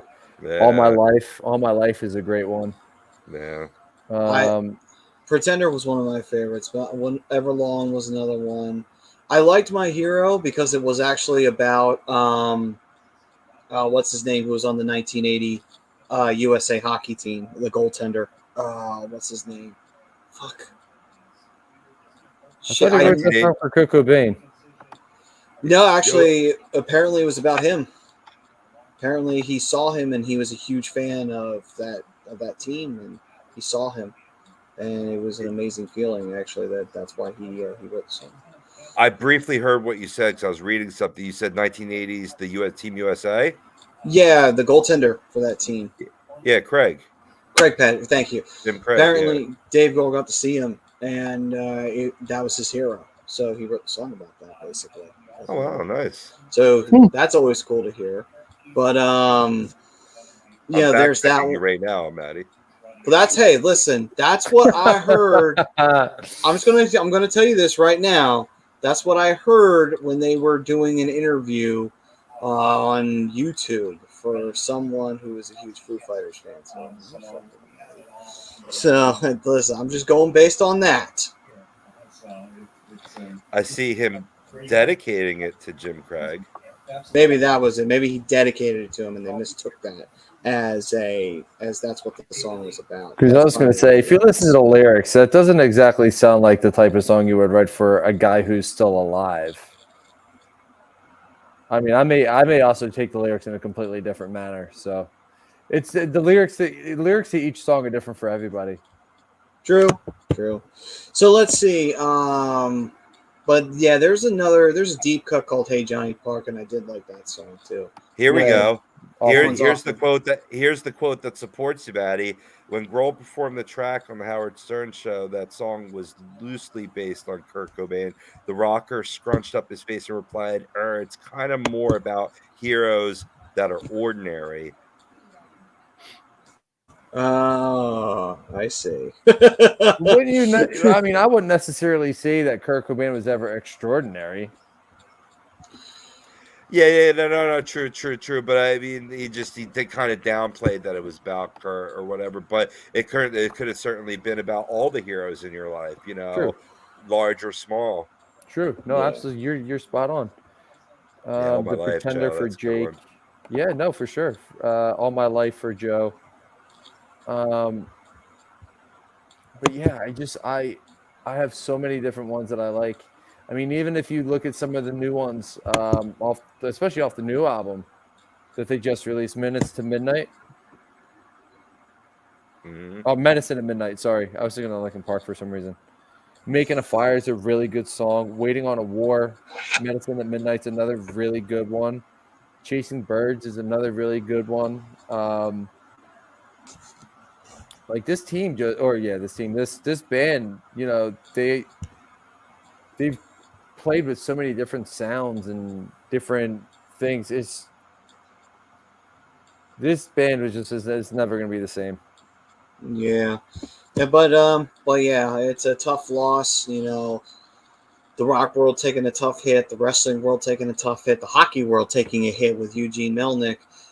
Even though a lot of people criticize Eugene Melnyk for a little bit of shady shit here and there as an owner, but still, at the end of the day, it's a tough loss all the same because now the Senators need to see what their ownership situation is, unless he has kids and he passed it down. Other than that, I'm not sure. But Eugene Melnyk, at the end of the day, no longer around, unfortunately, and the Ottawa Senators taking a tough loss along with the wrestling world and the rock world. So, all right, gents. Was there any other major topics that you guys wanted to go around the league on? No, not for me. All right, then. So I believe it is time that we go to our wrapping up, and that is the shootout segment. And that is brought to you by... One sec. Let me see right here. As soon as I can get my reads up, that would be nice. Okay. So that is brought to you by Specialized Physical Therapy. Oh, okay. That's a Specialized sponsoring the shootout segment for everybody. Like we said earlier on in the show, go check out Dr. Paul Vidal. He'll take care of you. All right, gents. So what do you got for Game of the Week? Wild at Hurricanes on Saturday night. I'm definitely going to be looking forward to that based on what we had to see tonight and, potential Stanley Cup preview. Potential. Possibly. I'm in a similar boat here. I'm going to go Pittsburgh and Minnesota. For the same reason. I mean, this could be a potential Stanley Cup Finals. I mean, Pittsburgh, I thought, they landed a big name in Ricardo Rakell at the trade deadline. I thought they've played pretty well for the most part since getting him. I know they having a terrible time against the Rangers, honestly. So that's just all mental for them. But I think Minnesota is really bouncing back since the trade deadline, making the moves that they did. And I think the addition of Marc-Andre Fleury is going to put this team over the top. But that should be a fun game of really good chance of being a very defensive, low-scoring game, which is more the games that I like. I do enjoy the high-scoring games too, but there's low-scoring games where defense is a factor. I think that's going to be a great game on Thursday at 8:00. Yeah, agreed. For me, the game of the week, because I still miss him, and God damn it, I'm going to keep it going. I don't give a fuck. That would be the Panthers. And who did they play again in that game? It was the Senators. That's right. Panthers versus the Senators, where Giroux got his first goal as a Florida Panther. I still miss him, and I can't let it go. And I will not let it go. Fuck you, Flyers. I will never fucking forgive you for this. But nonetheless, he gets his first goal as a Florida Panther, and they actually do wind up winning that game on top of it. So there you go. So that will be my game of the week on that one. Looking good on that top line with Verhaeghe. Is that how you pronounce? Verhaeghe. Verhaeghe. Yeah. Mm-hmm. Careful. Hopefully Priz wasn't listening to that. He might come and kill you. Please, I'll pay you, Priz. Oh, all right. So, it's almost like it makes sense to put goal-scoring top-tier players along a Senate guy. Interesting. Sounds like an interesting theory when it's used on a hockey team. Anyway, so next up, game of the week. We did that. Now on to player of the week, gentlemen. You got a guy in mind, Brian? I got one. No, go ahead, brother. I mean, even though we saw Austin Matthews retake the NHL goal lead, he passed who my player of the week is. That's Leon Draisaitl. Last week, 6 goals in 4 games, along with 2 assists, made for an 8-point week. He's had points in 9 straight games dating back to March 12th. This includes leading the league with 10 game-winning goals. He's second in points behind his teammate Connor McDavid. He's had 20 power play goals and 36 power play points. Man crush.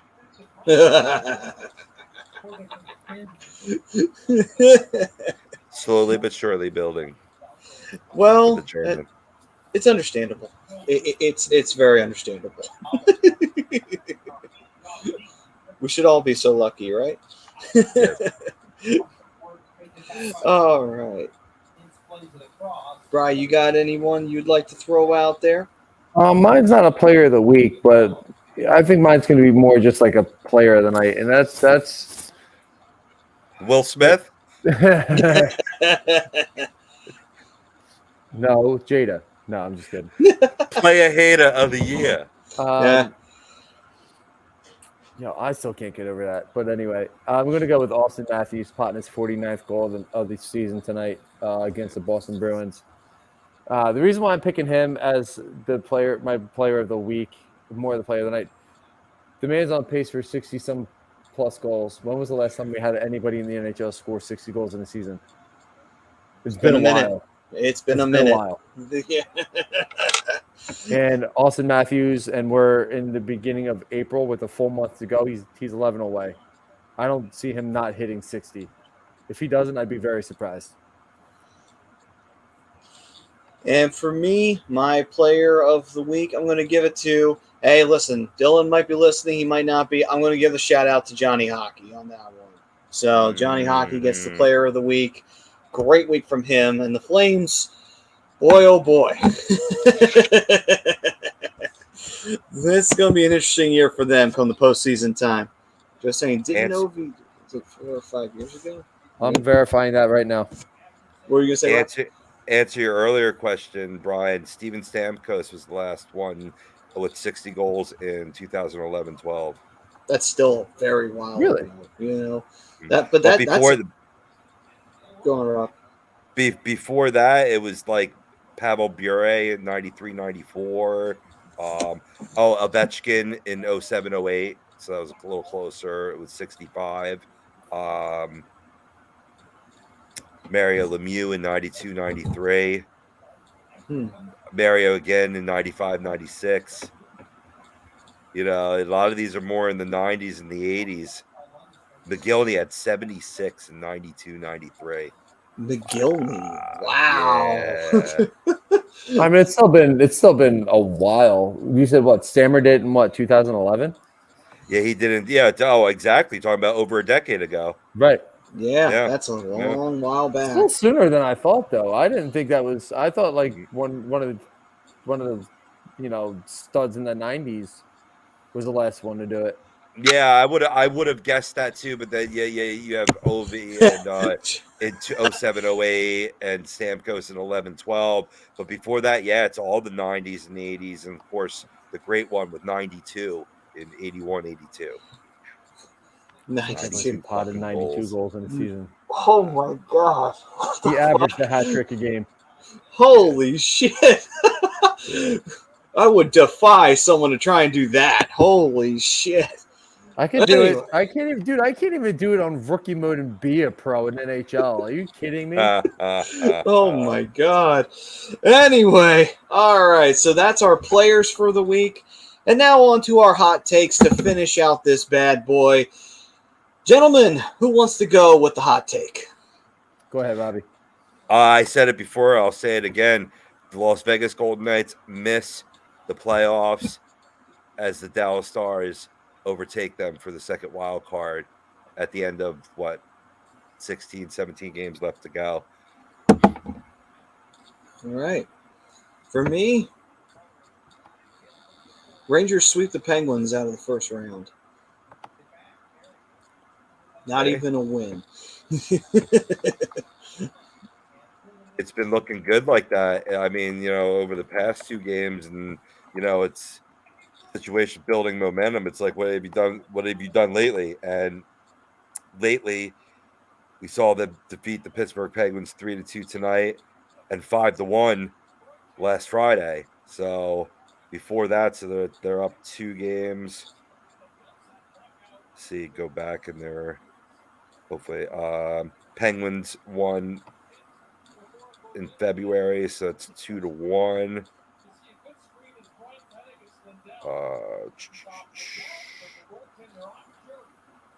Don't play each other that much as you would think, or as much as they should. Play in your division, that should count for something, They didn't even face each other a fourth time yet.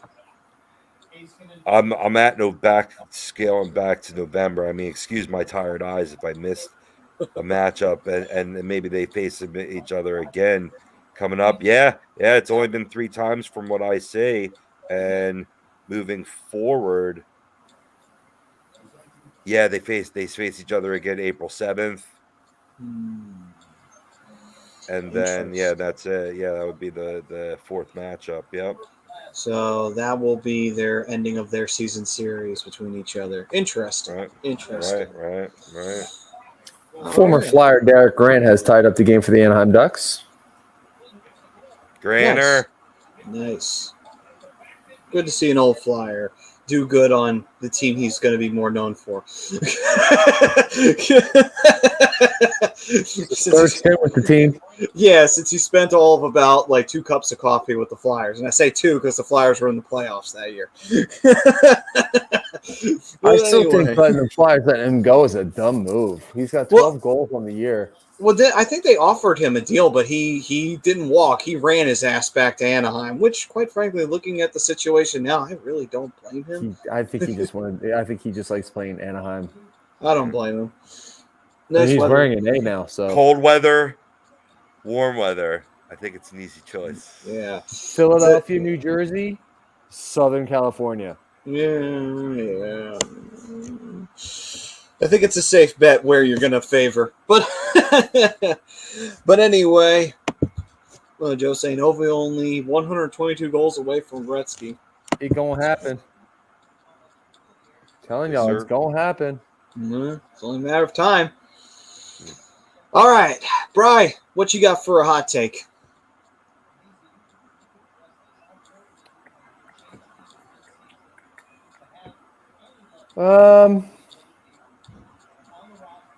Mike Yao doesn't finish out the season as the Flyers head coach. Okay. That's hot. Fireman Winnipeg. Fireman Winnipeg. I think he gets fired before Winnipeg. Why am I getting excited about this, first of all? We still have this bum-ass team. I mean, it's not the hottest take of hot takes, but I think that's a pretty hot take that he gets fired. That He gets takes the fired cake. before the end of the season. Yeah, That hot take takes the cake. Wow, it's a that's good lot one. of Good cakes. choice. Speaking of cake, I'm hungry. Well, Let's- with that, let's jam. I think it. Yeah, with that, I was going to say, I think it's time we peaced on out. So, ladies and gentlemen, we thank you for joining us. We thank everybody in the fam who chimed in, all the regulars and all the newbies. We love you guys very much. Thoughts and condolences to those we have lost over the last couple of weeks. And we're getting closer and closer to the playoffs, boys. It's almost here. We're a few weeks away. Oh, can't wait. And yes, what Rob's icon says right there. As Just well. include them in the loss. You know, all the people suffering in the Ukraine right now. Yeah. And then Joe's comment, after all this grinder talk, I could go for a meatball, so.